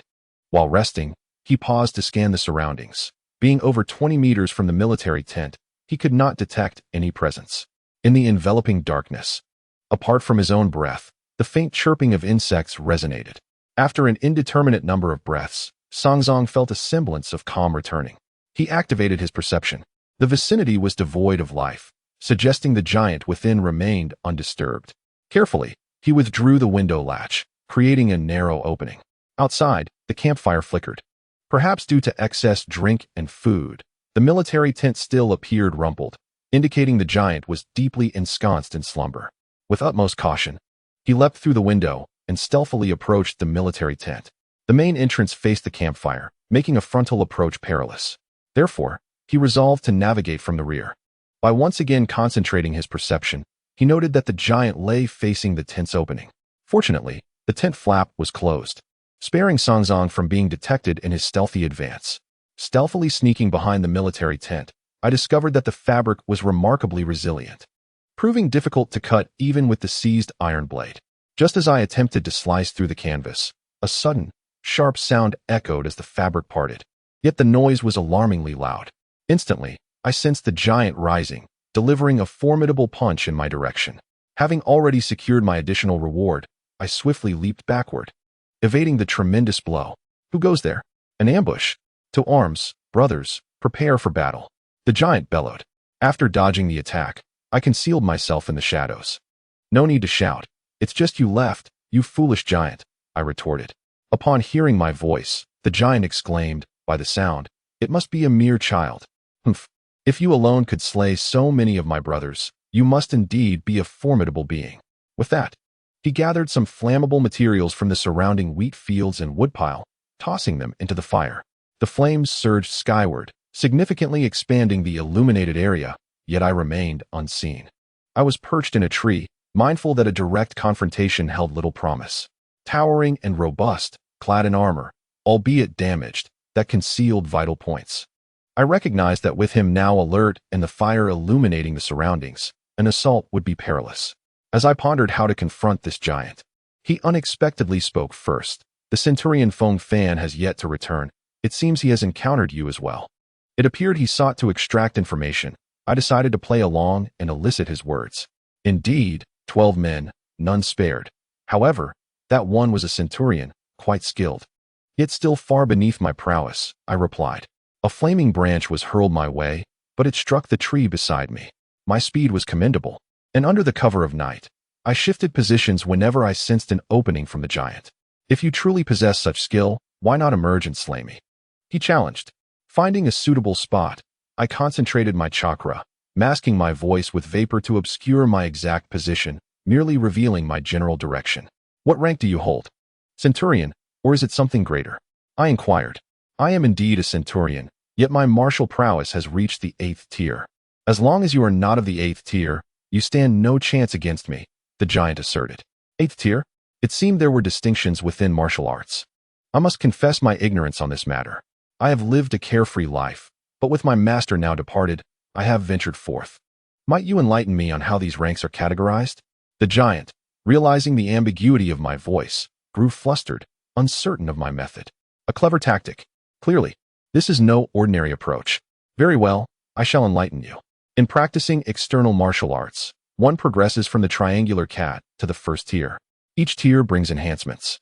The greater the disparity in rank, the more pronounced the difference in skill. Do not underestimate the 1st tier, it may contend with the 2nd, even matching the 3rd in a fierce struggle. However, the 4th tier allows one to traverse walls with ease, moving unseen and striking without a trace. Though I am of the 8th tier, it is primarily due to my innate talent. I comprehended his words. So, your strength is indeed at the 8th tier.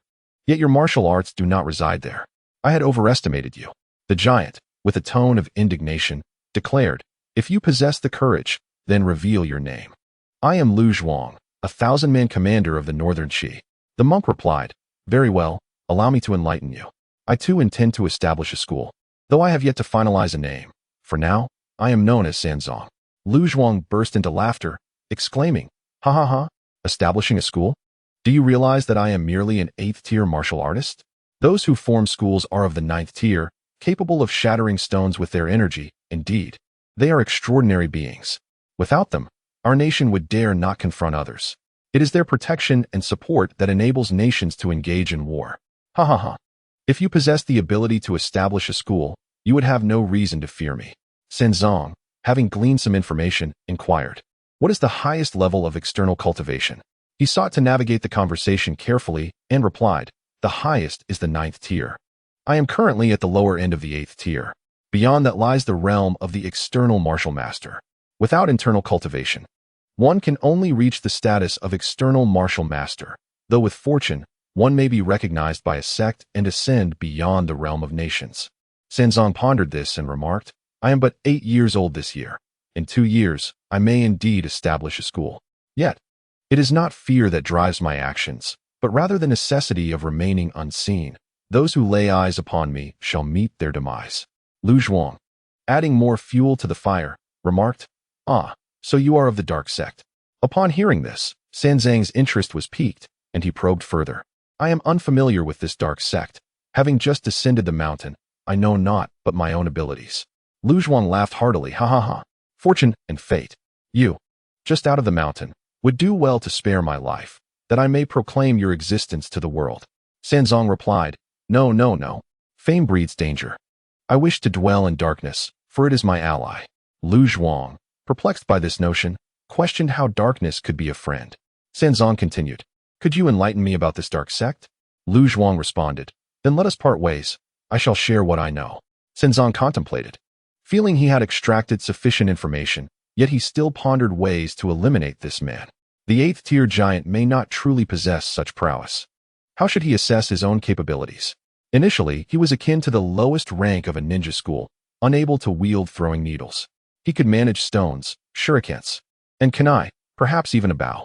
This system provided scant resources, and he wished it had offered more foundational skills from the outset. However, upon scouting, he discovered a gap in Lu Zhuang's waist armor, a potential vulnerability exposing his kidneys, a precise point to exploit. Weapons could be found within the house, with several doors ajar, presenting an opportunity. Then it struck him, he possessed the art of shadow duplication. This technique's unique characteristic allowed the residual image to speak, diverting Lu Zhuang's attention while his true self retrieved a weapon. In a whispered incantation, he invoked the shadow duplication technique, leaving a semblance of himself on a branch while swiftly climbing the tree. Meanwhile, the duplicate began to speak. The shadow of Sanzang inquired, "Might you share with me the knowledge of the nations in this world?" The sound was not insignificant. Upon hearing it, Lu Zhuang remarked, "This is a topic worthy of discussion. After all, I am not entirely certain how many countries there are. I only know that there are 8 that border our northern Qi, Qin, Chu, Sui, western Jin, and the recently emerged Tang and Song, along with the southern dynasties and Shu Han." The clone of Sanzang urged, "Please continue." As the words left his mouth, a flaming piece of firewood soared through the air, accurately landing on a tree between the clone and the village, igniting the wood into flames. Lu Zhuang exclaimed, "I found you." Meanwhile, the original Sanzang had entered the nearest dwelling and discovered 8 iron blades. Mere blades were insufficient. As the time for the clone drew to a close, it vanished, yet Lu Zhuang remained focused on the location of the clone, hoping the fire would spread. Sanzang began to concentrate water onto one of the iron blades, diligently controlling it, refining it to become as thin and sharp as the wind. Once he had nearly perfected it, he grasped another iron blade, and, seizing the opportunity while Lu Zhuang had not yet turned, stealthily approached. 1 step, 2 steps, 3 steps. Holding a weapon made it difficult to form hand seals, so he bit down on the water-infused blade while tucking the other into his belt, as everything required discretion. Lu Zhuang observed several trees igniting in fierce flames, feeling perplexed. He was certain he had not miscalculated, as the individual was indeed present. However, his eyes continued to search, his senses alert. He soon detected a lurking danger behind him and swiftly turned, simultaneously completing the hand seals for the clone technique. And the clone charged forth wielding a blade. Remarkably, there were 2 clones. Lu Zhuang was taken aback, bewildered by the presence of 2 adversaries. One clone approached from the left, while the original Sanzang hastily darted to Lu Zhuang's right. Lu Zhuang, now with both hands together, wielded a long-handled blade, executing a sweeping motion that passed through the 2 fleeting shadows. The water-enhanced blade pierced through the armor's weak point, its sharpness penetrating Lu Zhuang's flesh, though it only sank in a mere centimeter. Realizing the danger, Lu Zhuang retaliated, bringing his blade down with a decisive stroke, which clashed against the blade embedded in his own body. Sanzang skillfully withdrew. At that moment, Lu Zhuang felt warmth trickling from his waist. The water blade had breached his kidney. Yet, true to his fierce nature, he tore a strip from his cloth to bind his waist and staunch the bleeding. After securing the makeshift bandage, he charged towards Sanzang.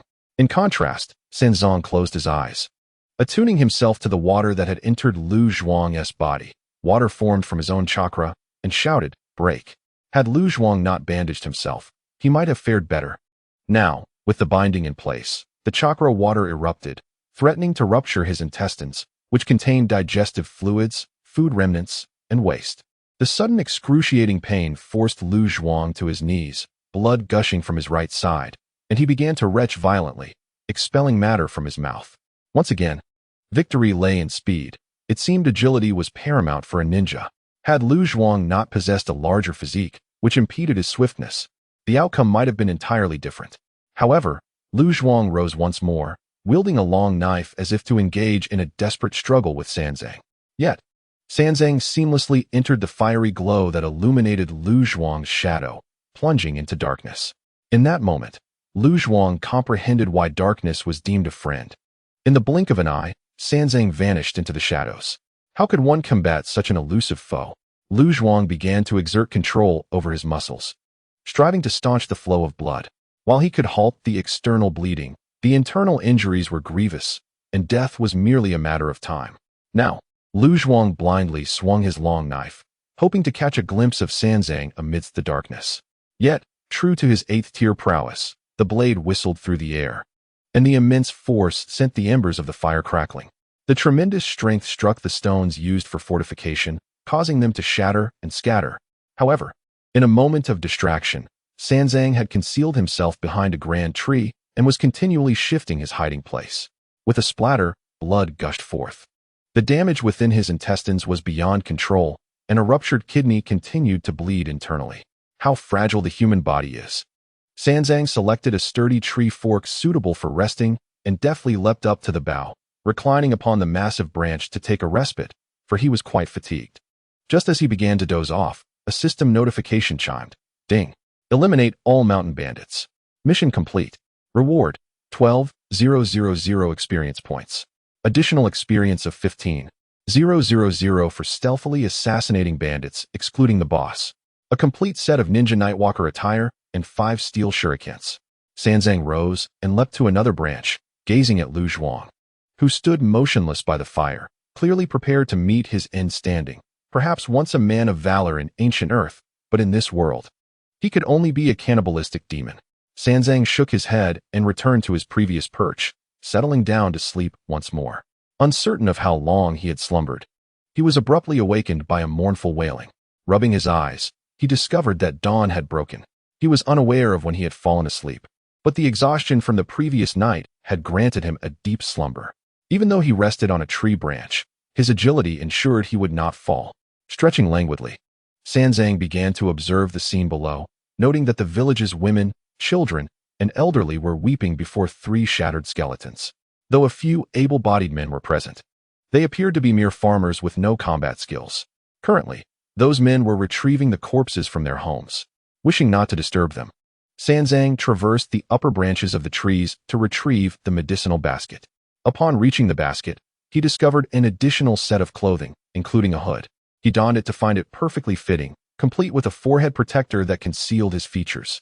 After a brief trial, he neatly folded it back and placed it into the basket, which also contained 5 sharp shurikens, crafted from 306 stainless steel.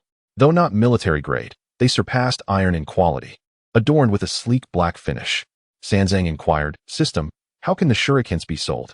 A user interface materialized, revealing that the finest shuriken required a staggering 1,000 experience points each, while the 306 stainless steel variant demanded 150 experience points per piece. However, with nearly 30,000 experience points amassed, there was still no sign of advancement. It occurred to him that he might require several 100,000 experience points to ascend to the rank of a lower ninja. "System," he inquired, "may I access the shopping panel? I wish to see what is available." The interface promptly transformed into a marketplace, allowing for tactile navigation. Much like a computer, one could swipe left to turn the page back, right to advance, swipe up for the next item, and down to return to the previous one. Each entry represented a category, while each page showcased various models of the same type. Shuriken fell under the classification of consumables. There was also a manual for forging shuriken, a one-time purchase that required memorization post-acquisition. Smoke bombs, flashbangs, and explosives were well within his knowledge, yet he lacked the precision tools necessary for their creation. The manuals for crafting smoke bombs and flashbangs revealed that they were rudimentary concoctions, merely using burning materials to produce thick smoke and flammable white phosphorus. Fortunately, he could craft these without purchase. Next came the detonating talismans, an intriguing item. However, there were various types: blank talisman paper, completed detonating talismans, and a crafting manual. The manual cost 1,000 experience points, while each completed talisman astonishingly required 500 experience points. And even the talisman paper was priced at 50 experience points for a small sheet. It felt like a significant drain on his experience. Continuing his exploration, he stumbled upon a section for item pouches, which included leg pouches, waist pouches, arm pouches, and bowl pouches, varying in materials and prices. With 5 shuriken in hand, he decided to purchase a leg pouch for 300 experience points. Presently, he had a basket and did not require a backpack. But he wondered if there was a pillow available, as sleep had been elusive in recent days. The Ninja Camping Cotton Pillow, semi-inflatable, cost 500 experience points, while a complete set of ninja bedding was priced at 1,000 experience points. Reluctantly, he made the purchase. This expenditure wiped out the experience from his first 2 tasks, leaving him with a sense of dissatisfaction. For this task, there were no rewards and attribute points, the reason for which remained a mystery and was not worth questioning, as he had no power to influence it. With his medicinal pouch secured, he set out, circumventing the village. He retrieved 2 flatbreads from the pouch, munching on them as he walked. The advantage of these breads was their resistance to spoilage, allowing for several days of storage. However, The occasional crunch of wheat husks against his teeth was rather bothersome. Yearning for meat, he continued on his journey. After approximately 2 to 3 hours, or about an hour and a half, during which he practiced concentrating his chakra, he suddenly spotted a rabbit. This rabbit was of considerable size, measuring at least 70 centimeters in length. From his leg pouch, he extracted a shuriken and, as the rabbit peeked out, swiftly hurled it. The weapon struck true, securing his victory in one decisive move.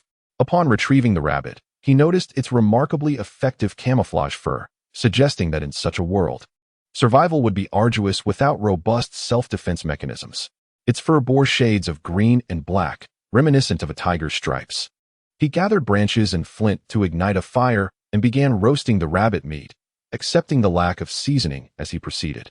As he savored the skewered rabbit meat while walking, he felt a sense of satisfaction. At night, he found solace in resting upon the branches of a tree. During the day, I continued my journey, and by morning, I had the opportunity to dig a small pit for convenience. The gathered water provided a means to wash my hands. After approximately 3 days of trekking, I finally emerged from the dense forest. Although I encountered a village along the way, it was devoid of inhabitants. It was from this village that 8 paths diverged. The village boasted over 10 households. Yet an eerie silence pervaded the air. Doors stood ajar, yet the interiors were empty. Following the guidance of the wise elder from the novice village, I continued to head southeast, as indicated by the position of the sun, which clearly marked the east. Thus, I arrived in the plains, though they too were overgrown with trees. Fortunately, several wide roads emerged, though I still had to heed the road signs. Here, the signs began to appear. Seemingly erected by passers-by, the inscriptions were indecipherable to me, yet a few bore resemblance to small seal scripts. After all, the written languages of these nations were not unified, leaving me at a loss. On the road, I encountered a convoy escorting merchants. One merchant's daughter was gravely ill. The merchant lamented, "Could you hasten your pace? My daughter cannot endure much longer." The head of the escort replied, "Dear sir, it is not that we are unwilling to speed up. We have been traveling tirelessly for 3 consecutive nights, and we too are weary." Suddenly, one of the escort shouted, "Who approaches ahead?" drawing their swords with a swift motion. Many gazed down the road where a bald child clad in a robe, carrying a basket, gradually came into view. The escort leader commanded, "Sheathe your blades. It is merely a child." One escort remarked, "The body and skin are gifts from one's parents. How can this child be bald?" Another escort cautioned, "Do not underestimate him. Observe the child's gait closely, he is undoubtedly trained." All the escorts grew tense. Indeed, the child, with an air of nonchalance, hopped along the path while singing. Seemingly unfazed in such a perilous world, these escorts depended on protecting merchants for their livelihood, as venturing into this world unarmed was tantamount to courting death. Setting aside the deserters and mountain bandits, even the wild beasts and fierce birds posed enough danger to keep them on guard. The escort leader, mounted on horseback, galloped forward and called out, "Little one, may I inquire which path you traverse?" This was a form of inquiry into his background. Upon hearing this, the child turned to the group ahead, noticing the flags that, albeit mostly unintelligible, included the character for escort, which he could comprehend. The child proclaimed, "I am but a fledgling physician descending the mountain to practice medicine." Perhaps driven by paternal concern, the merchant, upon hearing of the young physician, leaned out from his cart and exclaimed, "You are a healer? There is a patient here. Can you assist?" The escort leader, somewhat irate, retorted, "How could a physician suddenly appear in such a place? Do you not find this suspicious?" The merchant glanced at the child and replied, "Zheng. It is clearly just a boy, barely 10 years old. Even if he has some training, let us take a chance. My child cannot wait any longer." Perhaps sensing the urgency of the situation, the young physician began to hasten his pace towards the group.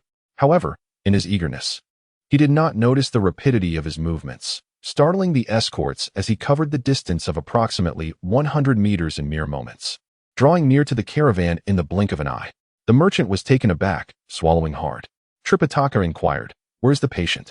The merchant, disregarding everything else, replied, "In the carriage, it is my daughter. I will pay any amount if you can cure her." Upon entering the merchant's opulent carriage, they found a charming 5-year-old girl lying there, seemingly suffering from a high fever. Tripitaka brought the medicine basket into the carriage and set it down. The carriage was spacious, akin to a room, occupied by an elderly woman, evidently the merchant's mother, 2 women in their 30s, presumably his wives, and 3 children, a boy of Tripitaka's age and 2 girls, one of whom lay there unwell. Tripitaka placed his hand on the girl's forehead. The heat emanating from her was intense. Having studied medicine, he began to take her pulse, which was akin to listening to a heartbeat, although it also allowed him to hear the sounds of her lungs. At this moment, it remained uncertain whether she was afflicted with pneumonia or merely a cold. Tripitaka asked, "Is anyone else experiencing discomfort?" The merchant and his family shook their heads, suggesting it was unlikely to be contagious. The existence of influenza in this world was still a mystery.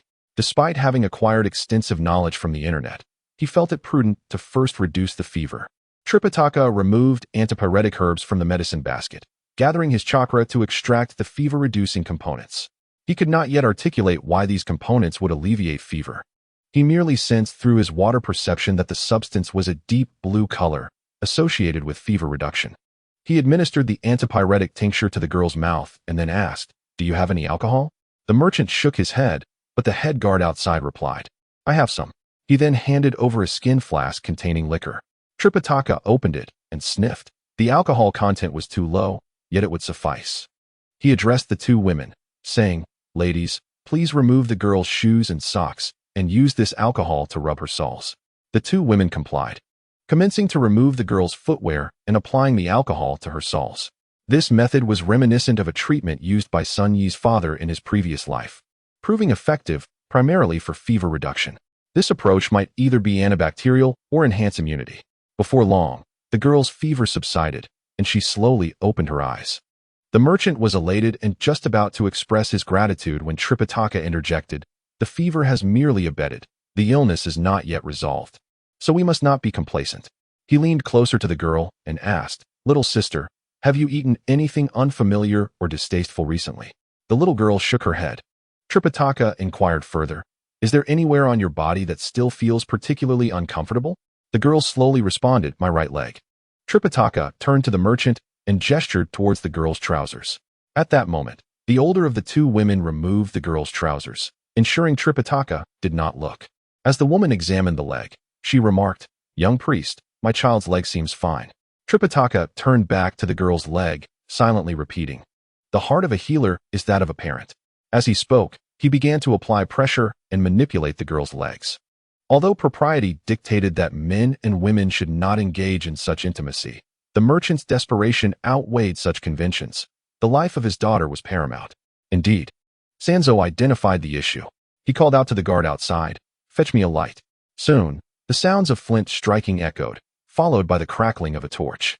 Sanzang produced a slender silver needle and, after emerging from the carriage, waved it over the flame a few times, declaring, "It is ready."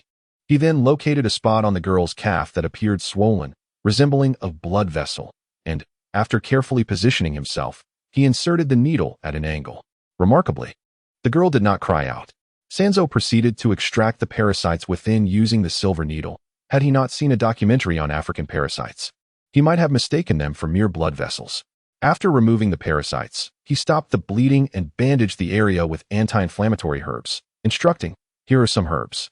Boil them in water daily, allow them to cool, and give the child a sip 3 times a day, storing any remainder in a water pouch until consumed. This will prevent any parasite eggs from remaining in her body." With a thud, the merchant's head struck the wooden floor of the carriage, and he exclaimed, "Thank you. Divine physician, thank you." He then presented a gold ingot, saying, "This is a piece of gold. I hope you will graciously accept it." Sanzang gazed at the gold, momentarily taken aback, unsure of its value in this world. "I apologize, but I have just descended from the mountains and am unfamiliar with such things," he replied. The merchant and the guard outside nearly collapsed in disbelief. He did not recognize gold. Laughter erupted from the crowd, including the guards outside. The merchant explained, "Young master, this is gold, used for purchasing items. Money is essential for acquiring daily necessities, food, and housing. Currently, copper coins and silver are in circulation, with gold being the most valuable. In some cities, this gold could buy an entire estate or many other things." Sanzang decided to accept it, though he feigned reluctance, saying, "Oh, this is too precious. I cannot accept it." In truth, carrying gold posed a risk, and copper coins felt far more practical. The merchant inquired, "May I ask which school you hail from, young master?" Sanzo reiterated, I was taken in by my master, living in the deep mountains. Recently, my master perished in a fall while gathering herbs, so I descended in search of survival, merely hoping to practice medicine. The merchant responded, I see. And where do you intend to go next? Sanzo replied, it seems that fate is guiding me towards a great city. The guard outside added, this route passes by a ruined city, which was sacked 2 years ago and then burned. After that, if you head southeast, you can cross the Yangon Pass, which lies within the Tang Kingdom, and from there, you will reach Jiaoding City. You may go there. Sanzo expressed his gratitude, saying, thank you, esteemed guard. He then exited the merchant's carriage, shouldering his medicine basket, and notably did not take the gold ingot, as if he had forgotten about it. Observing this, the merchant nodded and, seizing the moment, discreetly tossed the gold into the medicine basket while Sanzo was unaware. People often assert that merchants are primarily driven by profit. However, this profit serves both the interests of others and oneself. If one does not benefit others, how can one benefit oneself? While the merchant's actions may appear peculiar, they are, in truth, a means to secure greater returns in the future. After parting ways with the escort team, Tripitaka continued his journey towards the southeast along a well-trodden path. Clearly forged by the passage of troops, the ground firmly compressed by the hooves of horses. Nonetheless, he chose to retain the carcass of the parasitic creature, intending to examine it during his midday respite. This creature bore a resemblance to the leeches found on Earth, yet possessed the capacity to penetrate the flesh of its prey with its proboscis. However, the skin and muscle of an adult would be too resilient for such an intrusion, leaving the unfortunate victim as the young girl, whose tender skin was more susceptible. After approximately 3 days of travel without encountering another soul, his provisions had dwindled to mere flatbreads, and he had not feasted on rabbit meat for 2 days. Fortunately, wild hares were plentiful, and he managed to hunt 2 more for a roast. The distance between towns and cities here spanned several kilometers, ranging as short as 20 to as long as 100. Although small towns and villages did exist, they were sparsely distributed. This was Tripitaka's assessment, and he regretted not inquiring further about their circumstances. Having traversed nearly 10 days, he finally beheld the remnants of a charred city wall, which had collapsed significantly. Regrettably, he could not ride a horse. Had he done so, he would have reached his destination in 3 days, and with a vehicle, merely a day. As before, Tripitaka ambled leisurely, treating his journey as a sightseeing tour. Making haste was not an option. The city itself was not as grand as he had imagined. On Earth, it could be deemed a small town, and were it not for the towering 15-meter walls, it would indeed resemble a mere hamlet. Upon entering the desolate city along the path, he encountered a rudimentary wall constructed of wood, behind which lay a contingent of soldiers, the inscriptions on their banners indecipherable to him. Suddenly, an arrow whizzed past, striking the ground a foot before him, followed by a voice demanding, "Who dares to intrude upon the military camp?" Though the voice bore an accent, the meaning was largely discernible. Tripitaka responded, "A passing physician." A youthful voice, no older than 8, echoed back from a sentry, who had spotted a child with a backpack, proclaiming, "This road is closed. You must find another way." Tripitaka replied, "Yes, yes," and began to veer left, attempting to circumvent the military encampment. Just a few steps onward, someone called out, "Little one, you claim to be a physician?" Tripitaka affirmed, "Indeed, I have traveled alongside my master since childhood, learning the art of healing. Now that my master has passed, I descend from the mountain to practice medicine and survive." Then, he heard someone beckoning. "Then come into the camp. We have the wounded and the ill. Test your skills." It turned out that the individual who had initially spoken had relayed his claim to the centurion, who had summoned him. In a flurry, a large group emerged from the camp, rushing towards Tripitaka. Without further ado, they repeated the familiar admonition, "Young lad, your body and hair are gifts from your parents. How dare you shave your head?" To this, Tripitaka replied, "My master instructed me that I must dedicate myself to the path of healing, and thus, I must shave my head in solemn vow." Consequently, the crowd ceased their inquiries and directly led Tripitaka into the military camp. Upon entering the military camp, one is immediately struck by the sight of numerous soldiers who appear as if they have just returned from the battlefield, resting against their weapons in slumber.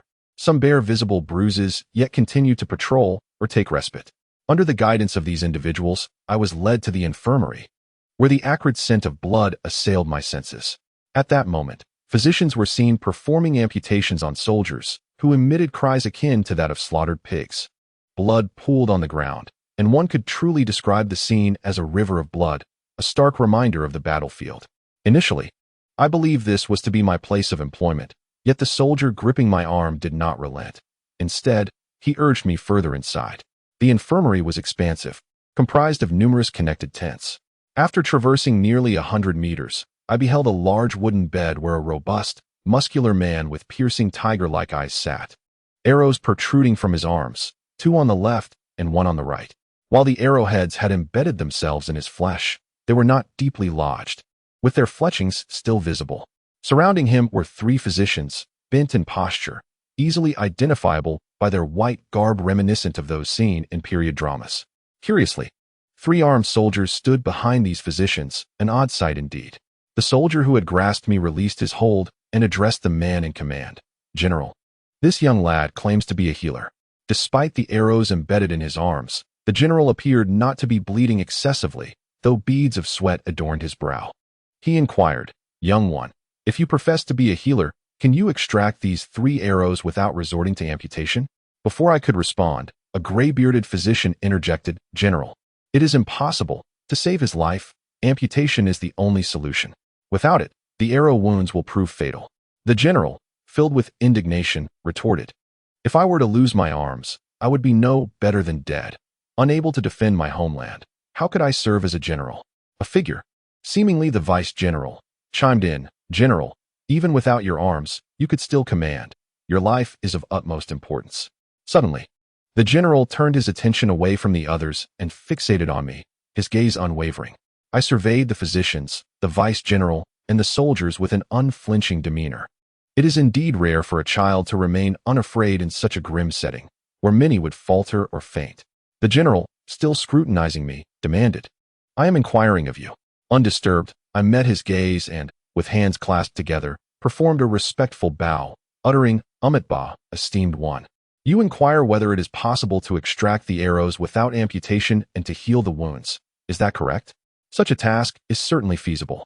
I prepared to present my bravado. One of the physicians immediately rebuked, "Ignorant child, do you truly comprehend the severity of these arrow wounds?" I replied confidently, "Merely arrow wounds. How significant can they be? I have treated injuries far more grave." Simultaneously, the 3 physicians pointed accusatory fingers at me, about to unleash their scorn. Yet, the soldiers behind them, whether by instinct or understanding of the general's intent, drew their blades and held them to the physicians' throats. The general then asked, "Oh, can you guarantee this?" Sanzang remarked, "What difficulty lies here? A healer possesses the heart of a parent. If one can heal, one shall do so, and if not, the truth must be spoken." In this era, arrow wounds often lead to tetanus and can directly result in various inflammations. Failure to amputate can indeed be fatal. Historically, prior to the Tang dynasty, the number of soldiers who perished in the infirmaries often exceeded those who fell on the battlefield. This is no mere exaggeration. The general suddenly burst into laughter, exclaiming, "Ha ha ha!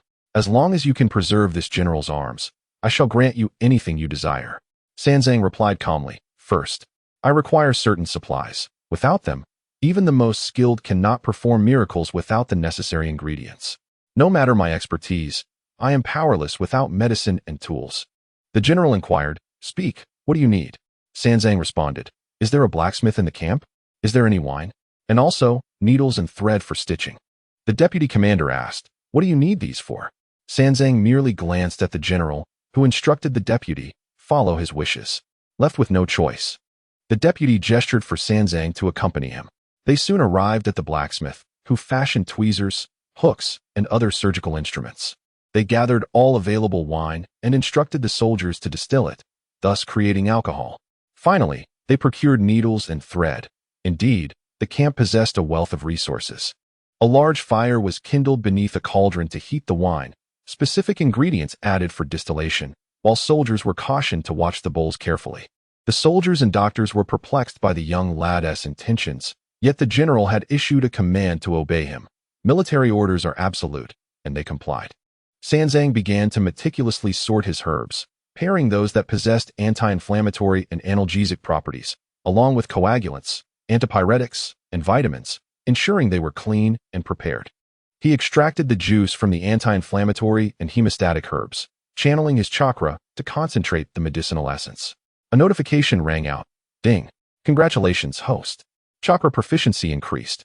Total chakra capacity enhanced. Chakra condensation time reduced by 1. Chakra condensation stamina cost decreased by 2. Chakra condensation yield increased by 2. And water attribute consumption for chakra weapons reduced by 1. Sanzang was left speechless. After more than 10 days, his proficiency had only increased by 1 level. Despite his continuous practice during moments of rest and exploration, he had only now achieved an upgrade, and it seemed ever more challenging. Nevertheless, this recent enhancement had significantly improved his capabilities, now totaling 5. However, the increase in total capacity lacked a standard, suggesting it might be numerical, though he could not discern it. With the medicinal essence secured, along with the needles and thread, only the surgical instruments and alcohol remained. Suddenly, someone exclaimed, "What an enticing aroma of wine!" It was indeed fragrant. Could this be for the general?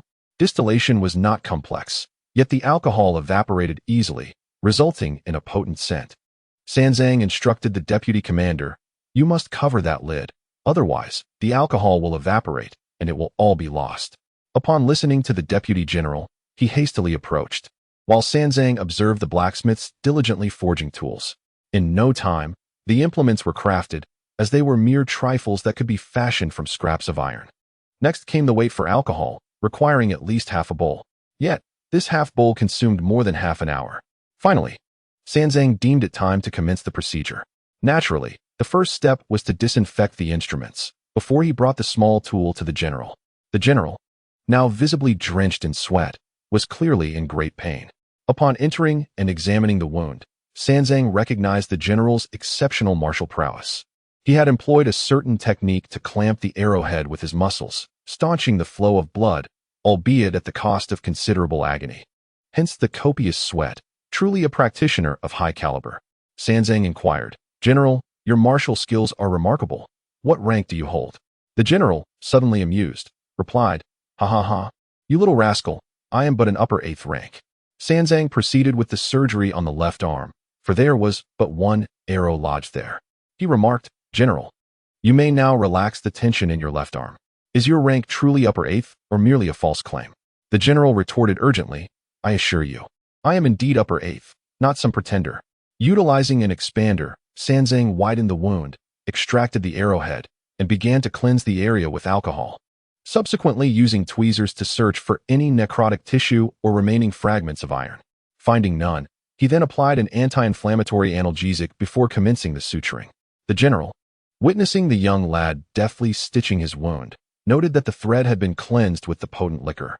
Thanks to the analgesic, the suturing proceeded smoothly, followed by the bandaging.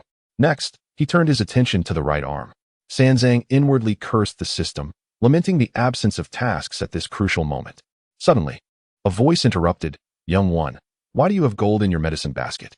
While inspecting the wound, Sanzang replied, "I encountered a merchant earlier, and after saving his daughter's life, he insisted on gifting me this. I merely sought some copper coins, yet he insisted otherwise." With swift precision, he soon tended to the 2 arrow wounds on the right arm. Sanzang cautioned, "Recovery will require at least half a month. After this period, you may cease medication. Daily dressing changes are essential, and after 2 weeks, the stitches may be removed, allowing you free movement." Gazing at the tools, he added, "I shall take these with me as part of my fee. Before each dressing, it is imperative to cleanse the area with this alcohol. Furthermore, until you heal, abstain from alcohol, refrain from vigorous activities, and avoid spicy or irritating foods." At this juncture, the general commanded, "Bring forth someone to arrange a separate tent for this lad, ensuring he is guarded by the finest protectors." Sanzang realized he would not be departing in haste. The deputy general promptly escorted Sanzang to a tent, which astonishingly boasted a woolen blanket laid upon a wooden floor, promising great comfort, and to his surprise, there was even a bed, truly an extraordinary accommodation. The deputy general returned to the general's side and inquired, "General, you?" The general, feeling the slight numbness in his arms, remarked, "This young lad possesses quite a talent. The key lies in that spirit. Such potent liquor is not meant for consumption, but rather for cleansing wounds. The pain upon application is excruciating. How was this concocted?" The deputy general relayed the matter to the general, who then urged, "Quickly, take me to inspect it." Upon arriving at the distillation site, they discovered a gathering of onlookers, all inhaling the intoxicating aroma of the liquor. One individual called out, "Is it possible to have a sip? It is simply tantalizing." At that moment, someone announced, "The general has arrived." The general, enticed by the scent, licked his lips, prompting the deputy to whisper, "General, the young lad has instructed not to indulge in the liquor for a fortnight. We must endure." The general, with no alternative, examined the distillation apparatus. Although rudimentary, he grasped the essentials and instructed the deputy, "Yanqing, seek out the brewmaster in the camp and ensure he comprehends this equipment. A promotion shall be his reward." Yanqing replied affirmatively, "Yes, General." The general addressed the soldiers, "This is not for drinking. It is intended for the treatment of the wounded. These liquids shall be stored in jars, clearly labeled." The following morning, the system announced, "Assassination mission. Locate and eliminate the target. Optional task, reward, 5,000 experience, and the ninjutsu. Water release, hidden mist technique." Sanzo paused, momentarily taken aback. Though awake, he felt a surge of surprise and inquired, "System, if the optional task remains uncompleted, will the reward ninjutsu be forfeited?" The system responded, "The assassination mission persists until the target is slain. Thus, the corresponding ninjutsu will be awarded upon task completion." After a moment's contemplation, Sanzo further questioned, "What are the characteristics or hints regarding the assassination target?" The system informed him, "The host may discern these details upon concentrating chakra." Without hesitation, Sanzo began to gather his chakra and probe the surroundings, soon identifying a peculiar glow in the direction of 2 o'clock in the camp. He pondered, "This individual is from our camp, yet why am I tasked with their assassination? Is it merely by chance?" The system confirmed, "It is random." Sanzo was left speechless. At that moment, the flap of his tent was lifted, and a young soldier, no older than 10, entered, carrying a tray. "Sir," he said, "this is your breakfast." The general stated that those who practice the way must have their 3 meals, and as you are a person of importance to the general, you shall be well attended. With that, he placed the food on the floor, elevated about 10 centimeters above ground to prevent the chill of the night. After setting down the tray, he added, "Sir, I am here by the general's command to attend to you. My name is Aruzi, and I shall be outside. Call for me if you require anything."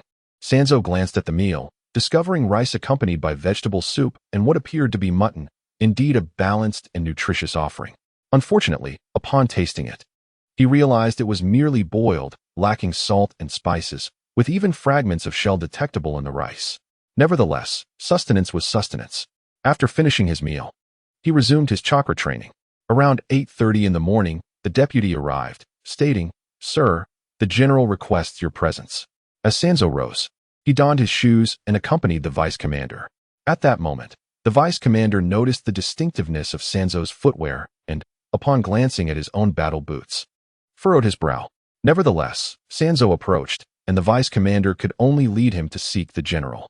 As they walked, the vice commander introduced himself, saying, "Mr. Sanzo, I am Yanqing, and my general is named Huijinda. This is the army of the Han dynasty." Puzzled, Sanzo inquired, "But it seems the character on your military flag is not Han?" Yanqing chuckled, "Sir, having just descended from the mountains, you may be unaware that the characters of the various nations differ across the realm. Though the pronunciations and meanings may align, their written forms diverge.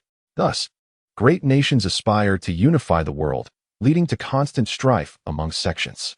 Sanzo then asked, "What rank do you hold, Brother Yanqing?" With a smile, Yanqing replied, "Oh, please refrain from calling me brother. Rather, address me as uncle, for I am considerably older than you. However, I am still inferior to the general, as I rank merely as a 7th grade subordinate. Well, a provisional 7th grade subordinate." Upon arriving at the central military tent, it was evident that this was the domain of the generals, and the number of soldiers outside had increased.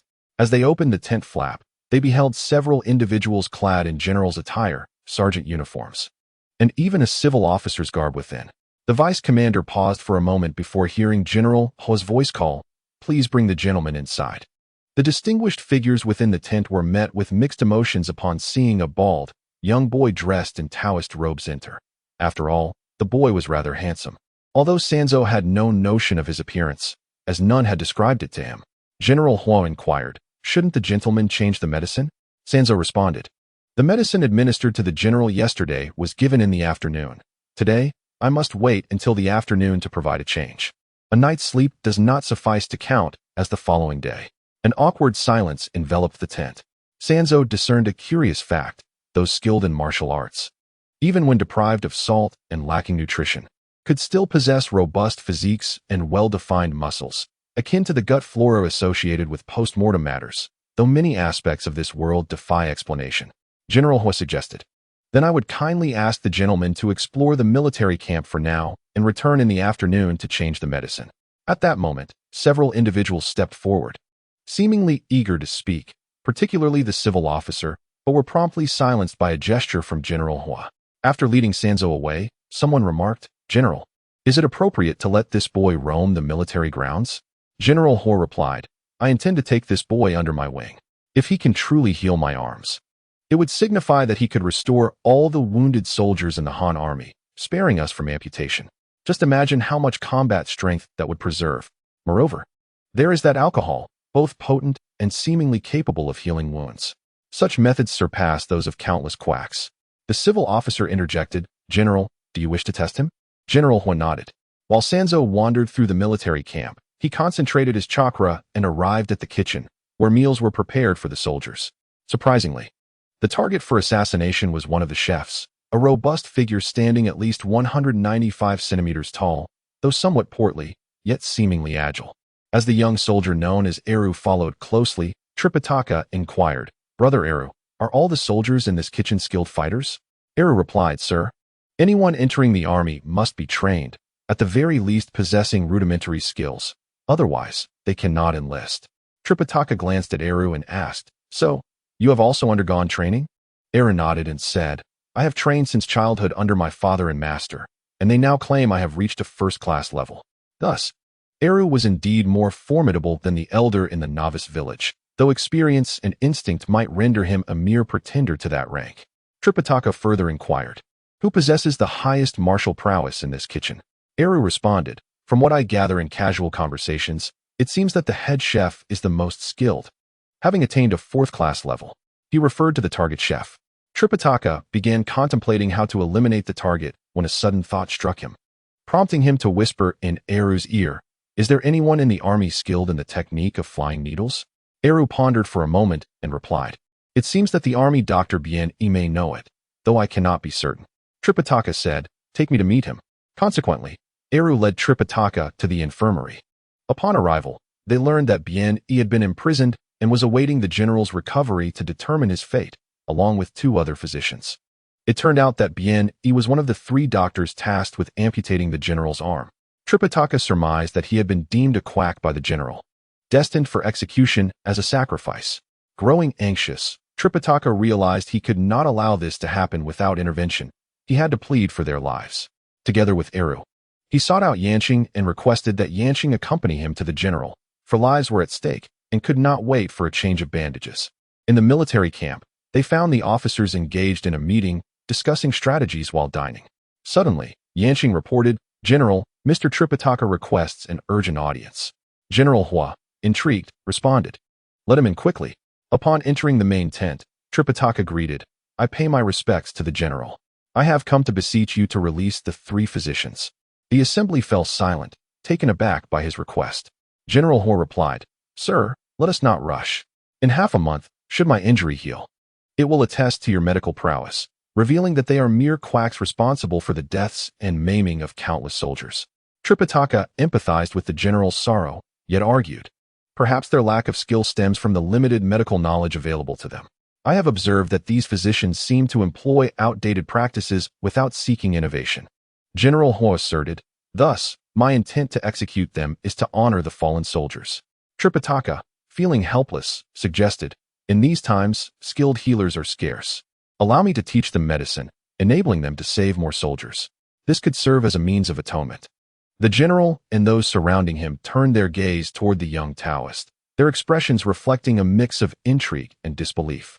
One burly man, clad in a uniform similar to the general's and sporting an unkempt beard, asked, "Are you truly only 8 years old? Your demeanor, composure, and eloquence are entirely those of an adult." Tripitaka maintained an innocent expression. General Hua remarked, To let them go just like that leaves me somewhat unsatisfied. After a moment of contemplation, Tripitaka considered the urgency of mastering the art of the flying needle, the necessity for manpower given the numerous injured, and the opportunity to impart medical knowledge, thus enhancing his own reputation. Weighing the pros and cons, he proposed, I possess a method taught to me by my master that can neutralize the toxins in the poisonous salt mines and refine it into pure salt. How about I exchange this technique for the lives of the 3 men? At this juncture, an officer who had been drinking water spat it out upon hearing this. General Hua, momentarily forgetting his injury, sprang to his feet, as a chorus of voices erupted within the tent. What? A method to detoxify poisonous salt? Tripitaka surmised that this world must indeed harbor salt mines, but these individuals lack the knowledge to eliminate the toxins, rendering salt a scarce commodity. Feeling the pain in his arm return, General Hua sat back down, while a commanding officer approached, inquiring, Young lad, do not deceive us. Do you truly possess this method to detoxify the poisonous salt? If so, that would be a monumental achievement for the nation. Another added, should this method prove genuine, not only 3 lives, but even 3 cities could be offered in exchange. I am certain His Majesty would be willing. Suddenly, a scholar interjected, show some decorum. Do not be disrespectful to the celestial gentleman. At this, the imposing man in front retreated. The scholar, smiling broadly, addressed Tripitaka, little celestial gentleman, we shall release them now. Soldiers, the general has commanded that we free the doctors Bien Yi, Bien Hung, and Lucien. A soldier promptly acknowledged the order. The scholar continued, still beaming. Esteemed celestial gentlemen, I am Sima Xia, the supervising officer here. We have now released the 3 doctors. I kindly ask you to share your method for detoxifying the poisonous salt. Tripitaka nodded, replying, very well. Have some of your men accompany me and bring some of the poisonous salt. I will personally teach them. If you wish to learn, you may join as well. Sima Xia agreed. Following this, a series of operations commenced, heating and boiling the salt, filtering it with charcoal, straining it through multiple layers of cloth, boiling it once more, and finally reducing it to dryness. When the refined salt emerged, a throng of soldiers knelt, exclaiming, We are eternally grateful, esteemed celestial gentlemen. At that moment, the 3 doctors, Bien Yi, Bien Hung, and Lucien, were brought forth and were equally astonished by the sight of the refined salt. Bien Yi and Lucien bowed deeply, expressing their gratitude. Thank you for your rescue, esteemed sir. We humbly request your guidance in the art of healing. Suddenly, Bien Hung interjected, Brother, our medical knowledge is derived from ancient texts, perfected by our father, uncles, and masters. Why should we, as outsiders, seek instruction from a mere child? This was the same individual who had previously challenged Tripitaka in the infirmary. Tripitaka chose to ignore him and instead addressed Bien Hung, saying, Mr. Bien, I too have been taught by a master. Unfortunately, my master perished while gathering herbs, which led me to emerge from seclusion. Perhaps, in fact, you may possess knowledge I do not. Let us exchange our teachings, yours for mine to share with the doctors in the camp. However, Tripitaka harbored many reservations in his heart. The rhythmic sound of hooves echoed as a horse-drawn carriage made its way towards the capital of the Han dynasty, Chang'an.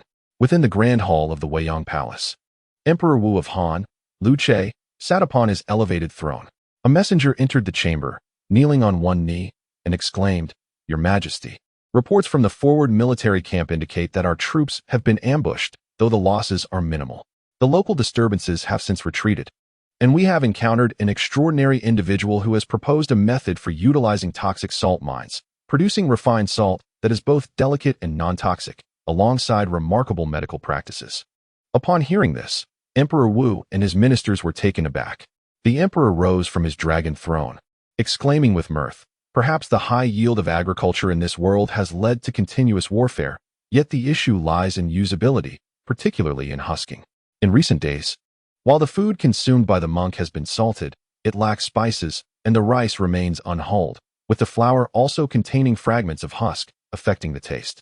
Thus, the significance of a husking machine is evident to any astute observer. However, the monk found himself in a quandary, aspiring to establish a sect, yet unable to transmit chakra to others. Even if he were to found a school, he would be the sole practitioner of ninjutsu. Yet, he pondered the existence of IGA or Koga ninjas on Earth. The following morning, as the monk exited the military tent, he nearly stumbled. only to discover Iruzi sprawled on a cloth bed outside. Clearly, Iruzi had been assigned to guard the monk, while a group of soldiers nearby appeared to have recently changed shifts, still brimming with energy. Iruzi, seemingly alert, stood up, and upon seeing the monk, knelt down, saying, "I am sorry, sir. I inadvertently fell asleep while on duty. Please forgive me." The monk deemed further conversation unnecessary, realizing it could lead to complications, and replied, "It is time for the general to rise." During this period, for reasons unknown, the system had provided no tasks or indications of chakra proficiency enhancement. The monk spent his days practicing chakra extraction, repeatedly performing the unsightly hand signs for the mist concealment technique. However, the chakra consumed by the technique, due to its limited range, was akin to merely breaking a sweat. Each morning, he engaged in running, push-ups, and pull-ups, even beginning to contemplate channeling chakra into the soles of his shoes in an attempt to walk upon the ruins' walls, yet found his chakra insufficient for such endeavors. The monk also noted changes within himself. Yang Jian nodded and then inquired, "Guang, what is your perspective?" Yang Guang rose and stated, "Father, might I inquire if a ceasefire would be advantageous for the Sui dynasty?" Yang Jian affirmed, "Naturally, it would be beneficial." Yang Guang continued, "A ceasefire is advantageous for all nations. My question pertains specifically to the Sui." Yang Jian felt a sense of confusion, pondering the implications of his son's words, and asked, "Is it not a good thing?" Yang Guang replied, "Whose Sui dynasty are we discussing?" In that fleeting moment, time seemed to suspend, and the monk's breath became short and rapid. As droplets of water fell, it felt as though time had crystallized. He swiftly concealed his form within the shadows of the branches, attempting to catch his breath, though wearing a black mask made it difficult to do so.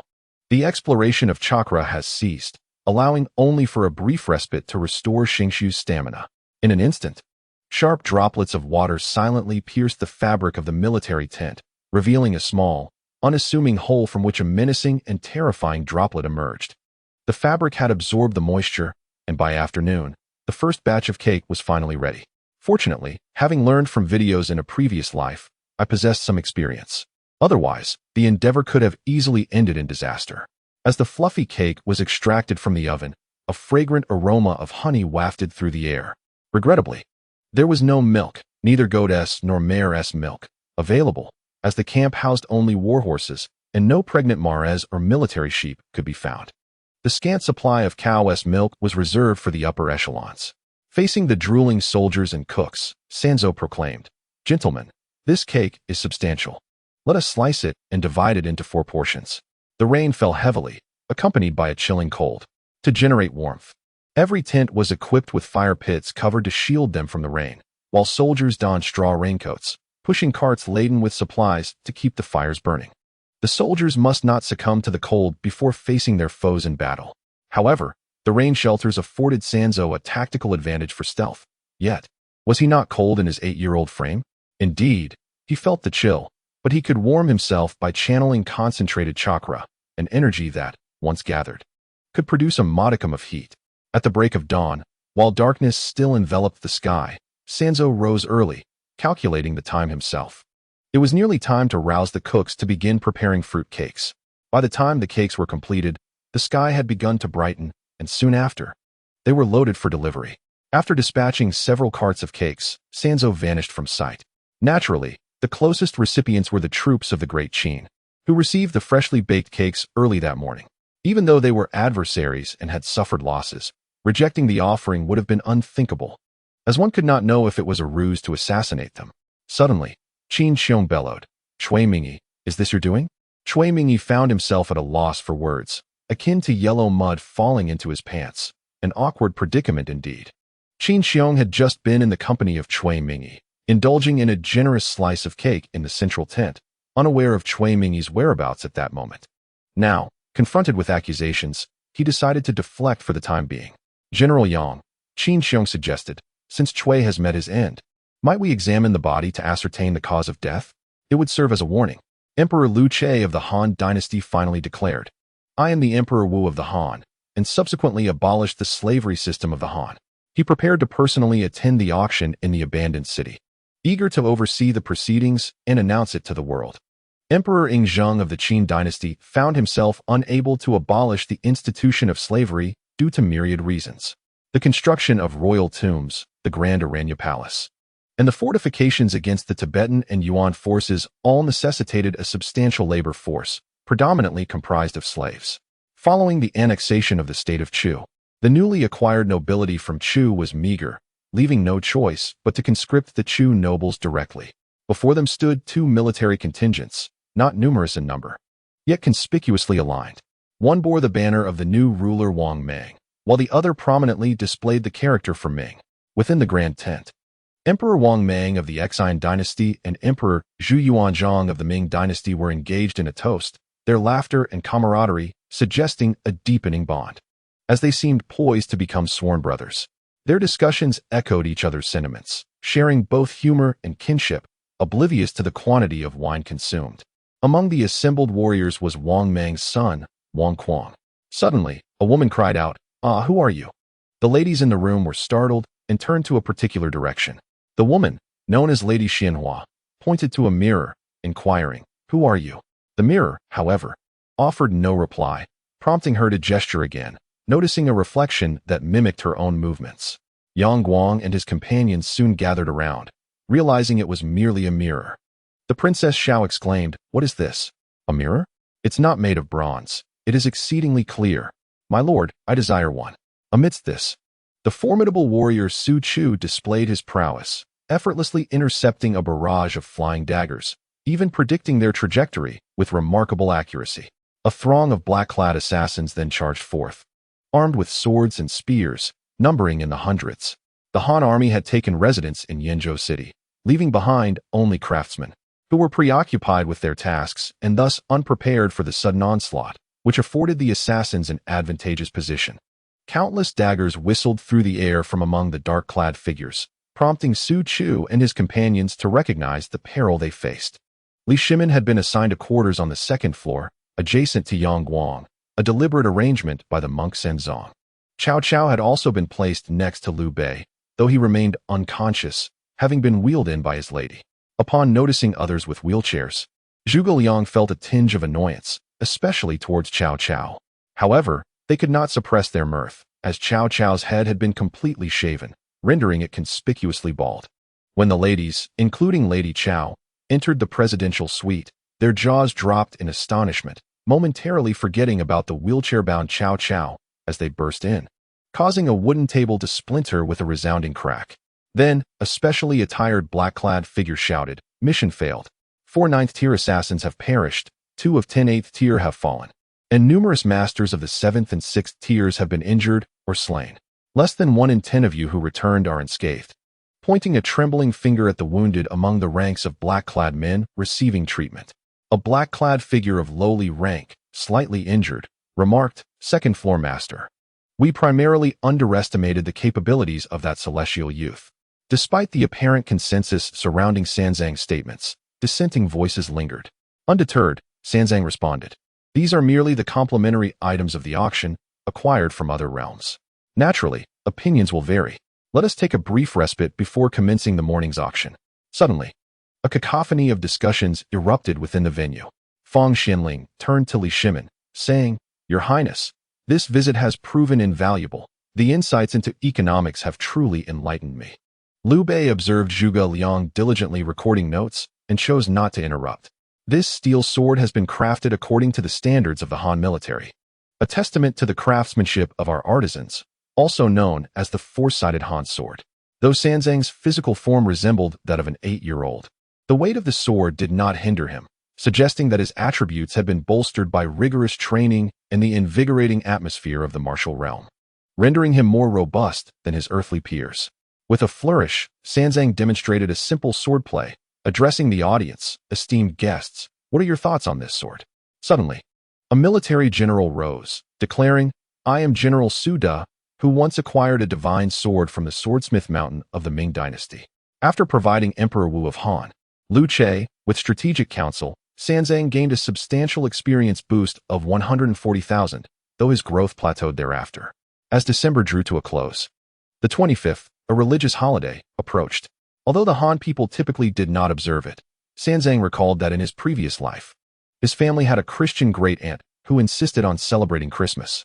Consequently, He researched the nature of foreign festivals and discovered that half of the holidays celebrated in China were indeed of foreign origin, starting from January 1st, with Valentine's Day on February 14th. On the morning of July 27th, supplies from the Wei, Sui, Tang, Ming, and Exine dynasties arrived smoothly. On the very first day of the auction, the secret decree from Qin Shi Huang to Meng Tian was revealed. Under the pressure of several formidable armies, Meng Tian had no choice but to retreat, leaving only the forces of Shu Han, Wei, and Exine capable of launching surprise attacks. However, Shu Han had already mobilized troops along its border with the Qin, with Wei and Exine similarly dispatching forces to their frontiers.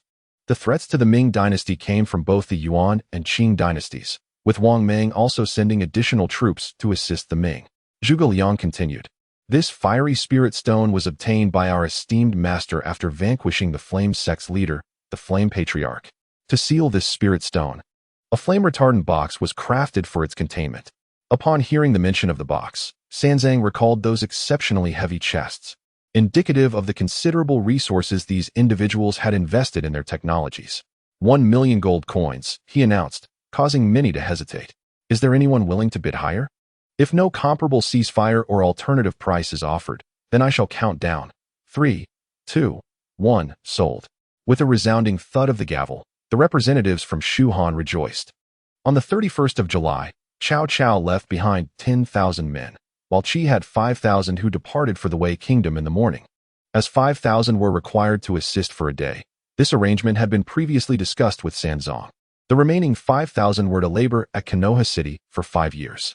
Cao Cao spent an additional day with his wife at the inn, and during the day, he toured the construction site, where every area was marked with signs bearing simplified names such as Hot Spring Resort Zone, Power Plant Zone, Residential Area, Eagle Tower Zone, and Enclosure Zone, among others. Konoha City represented a colossal undertaking, demanding considerable human and material resources.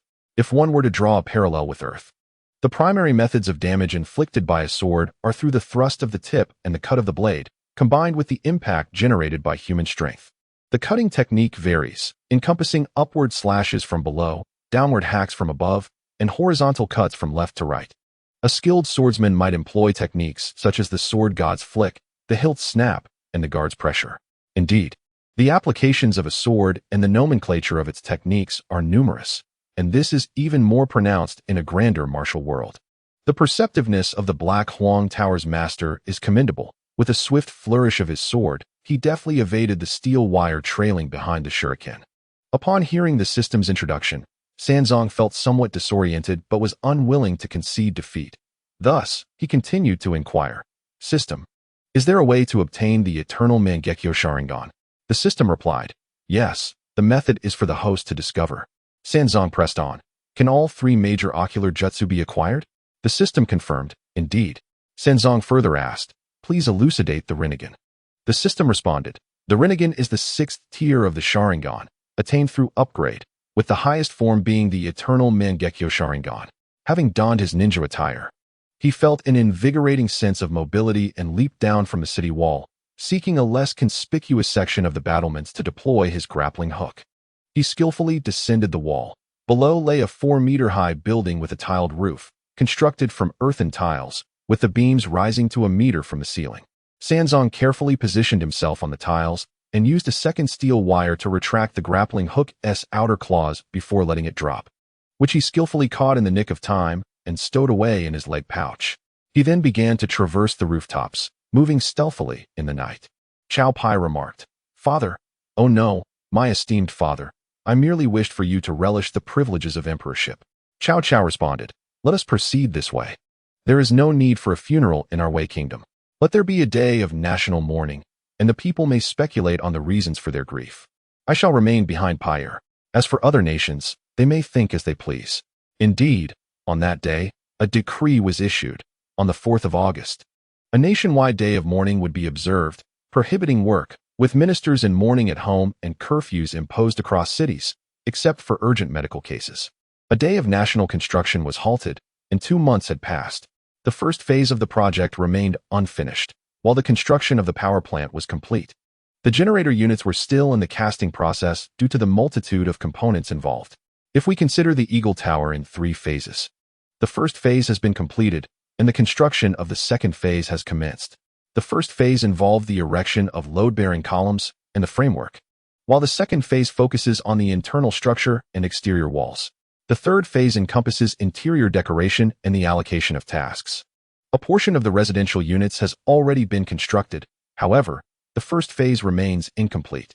The ninja school has been built at a remarkable pace, but the teachers' residential building and dormitories are yet to be finished. Ding!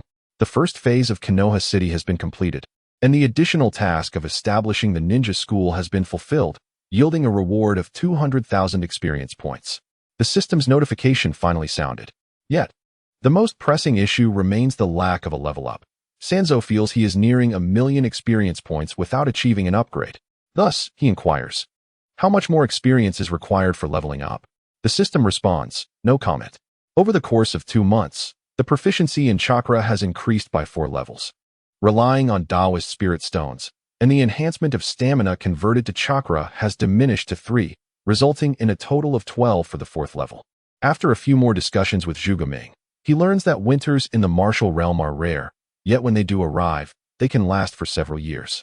However, Zhuge Ming, having lived to the age of 80, has never encountered such a phenomenon, although he has visited the Great Qing before the Jin dynasty, a land characterized by its white mountains and black waters, with snow-capped peaks and glaciers. This region is also known for its medicinal herbs, often trading wild herbs and spices for grains and treasures from other countries. Recently, Zhuge Ming states, through my calculations using the I Ching, it seems that winter may soon arrive. I must gather some colleagues to see if we can make accurate predictions.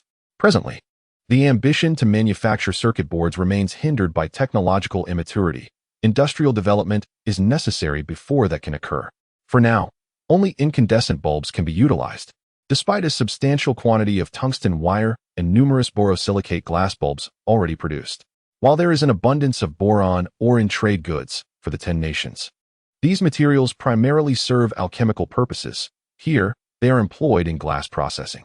Sanzo has sought out several blacksmiths to impart knowledge of electrical engineering, enabling them to understand electricity and appliances, lest he exhaust himself attempting to manage it alone.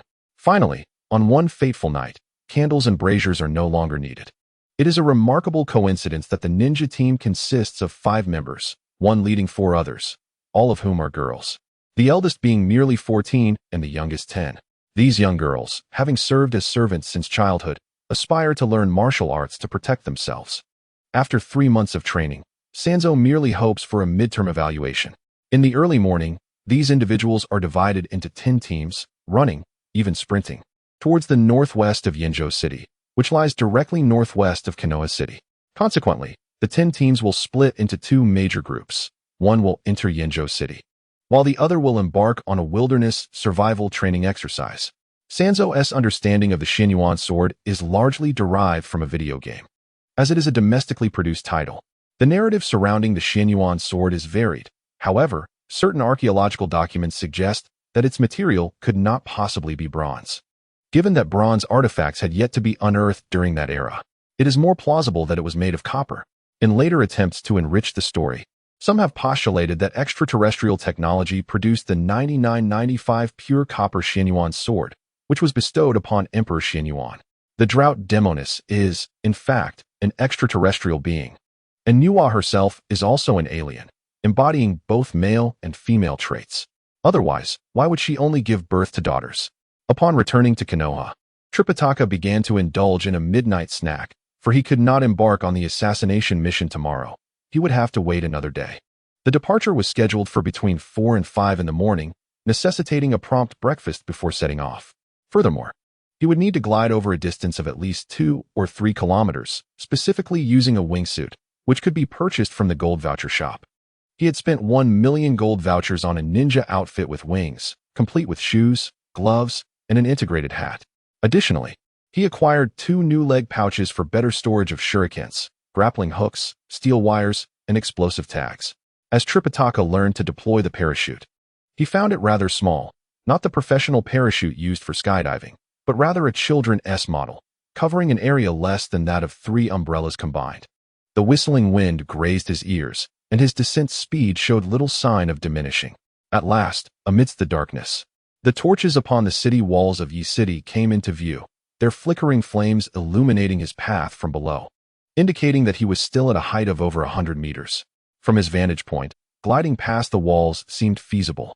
Before long, it appeared that the woman inside had finished her meal, as indicated by the shadow behind the bamboo curtain. She had closed her garment, and the cries of the infant ceased. The sound of a woman soothing the child began to resonate, soon accompanied by the yawns echoing within. Tripitaka found himself outside the dwelling, able to peer inside, while two soldiers stood guard at the main entrance. He was puzzled by the house's design, which had guards only at the front door, despite the potential for entry through the windows and even beneath the floor. If the assassin possessed a high level of professionalism, then the words of the Empress Li, which Tripitaka overheard clearly, despite the dialectical nuances, would have illuminated his understanding. Initially, he intended to slip away, but soon realized that the patrols of the Imperial Guard were multiplying around him. Although he was uncertain whether they should indeed be referred to as the Imperial Guard, he had seen them called so in television dramas. Tripitaka could only take refuge amidst the trees near the princess's residence, where his enhanced hearing, amplified by the chakra concentrated in his ear cavity, allowed him to catch snippets of conversation from within the dwelling. The palace was devoid of insect sounds, thanks to the cultivation of numerous pest-repelling and insect-catching plants. The Empress and her entourage proceeded towards the memorial hall without prior notification, accompanied by Do Hua and a cadre of guards, palace maids, and eunuchs, all of whom possessed at least fifth-tier skills.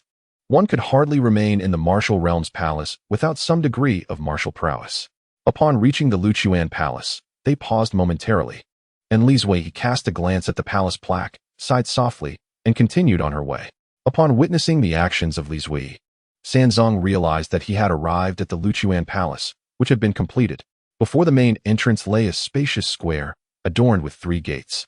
Outside the main entrance, a ruse was orchestrated to feign the assassination of Emperor Gao Yang of Northern Qi, resulting in the acquisition of 400,000 experience points. Mastering the water escape and water clone techniques, as well as the water escape water barrier technique, he also managed to rescue the young princess of Northern Qi, earning an additional 100,000 experience points. The hand seal sequence for the water escape water clone technique was In, Si, Wei, Xin. The sequence for the water escape water barrier technique was In, Si, In, Si, In, Si, and for the summoning technique, it was Hai, Su Yu Shun Wei.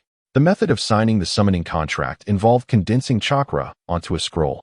The greater the power of the summoning technique, the larger the family, necessitating a more substantial scroll and larger characters, with an increased amount of chakra condensed onto it. As the summoning beast emerged, its capacity began to deplete. Suddenly, a colossal figure swooped down from the sky, and Sanzang could only wait. After roughly a quarter of an hour, or about 15 minutes, the giant eagle arrived. The surrounding townsfolk, having witnessed the spectacle, had long since vanished. The giant eagle landed directly in a rice field, and Sanzang climbed onto its back. Once airborne, the giant eagle required significantly more strength to lift off from the ground, but fortunately, it bore no prey. To ensure the infant's breathing remained undisturbed, they flew at an altitude below 2,000 meters. The sole concern for the Qinghua society was not to venture outside of the Great Ming, as their backing might also be connected to the Ming court, though the specific identities remained unknown. Nevertheless, to eradicate the Qinghua society, their patrons must also be eliminated. Sanzang, though currently not yet a match for a master, could confidently engage with those of the 9th rank. The young princess had already been entrusted to her original wet nurse from Northern Qi, while Feng Chengcheng had entered the ninja academy, with everything meticulously arranged. Sanzang prepared to delve deeper into the Great Ming to dismantle the Qinghua society. The task of eradicating the Qinghua society would be relatively straightforward, particularly since their base was located in Beifang County, the left half of Lijiang City, divided by an artificial canal. Sanzang intended to visit the county office in Beifang County to seek out a clerk named Wang Xiushan, noting that there were multiple clerks in the office, thus making it essential to remember the name. As he approached the office, delicate snowflakes began to drift from the sky. Was this truly winter? Upon reaching the entrance, he observed a constable standing guard outside. Sanzang approached and inquired, "Excuse me, esteemed officer, is Wang Xiushan available? Could you kindly summon him?" The constable glanced at the young Taoist, perceiving him as harmless. Sanzang reiterated his request, aware that such situations often stemmed from psychological factors rather than mere medicinal remedies. Noticing the circumstances, he stated, "I understand. I must first return to fetch the medicine. Otherwise, you may conveniently deliver the funds. My medicine is with the Zhang family, so let us go together." Throughout the encounter, Sanzang had refrained from taking any pulse, yet Tan Yonggui's hand remained outstretched, creating an awkward moment. Thus, Tan Yonggui issued a promissory note for 5 guan, subsequently dispatching a bullock cart loaded with 30 guan to Zhang's residence. Meanwhile, Sanzang, having refrained from direct involvement, found himself in a peculiar confrontation as the 7th-rank warrior, Ping'er, unleashed a sword strike from her position. However, Sanzang adeptly intercepted it. Astonishment flickered in Ping'er's eyes as she regarded Sanzang, who firmly grasped the hilt of the sword. Their gazes intertwined momentarily as a slight parting of mist revealed their faces. Sanzang, harboring water affinity chakra in his hand, understood the gravity of the situation and knew that he could not have met that sword strike unprepared. He gently shook his head at Ping'er, cautioning her, "Be wary of revealing your identity. Allow me to handle this." Nodding in agreement, Ping'er sheathed her sword, and the dense fog once again enveloped them, separating the two. Upon hearing this, Tong Dawei and Shangguan Yinyin felt a wave of unease. Uncertain of the intentions of this celestial youth, Sanzang reassured them, "There is no need for alarm. If difficulties arise, we shall simply exchange for money. However, I harbor intentions to eradicate the Qinghua society." With his own plans in mind, Sanzang deemed it prudent to voice his intentions openly, being situated beside Lady Tong's bed. Even her countenance shifted at the mention of the Qinghua society. How could Tong Dawei be oblivious to it? He had eliminated numerous adversaries through the society, and now, upon hearing an 8-year-old child express the desire to annihilate it, cold sweat trickled down his brow. The disparity between his own strength and the organization's influence became glaringly apparent. Upon returning to Zhang's residence, he found only Zhang Miao within, diligently preparing the afternoon meal. After a knock on the door, she emerged to welcome him. In truth, Sanzang had made a brief visit to the blacksmith's shop, where he commissioned the crafting of 2 frying pans and a spatula before returning to the Zhang household. In ancient times, wells served a significant purpose. Barring severe droughts, the water supply from household wells was generally sufficient. A peculiar phenomenon existed in the martial world, where corrupt officials were scarce, primarily due to fear. A considerable portion of officials were mere pretenders, lacking genuine martial prowess.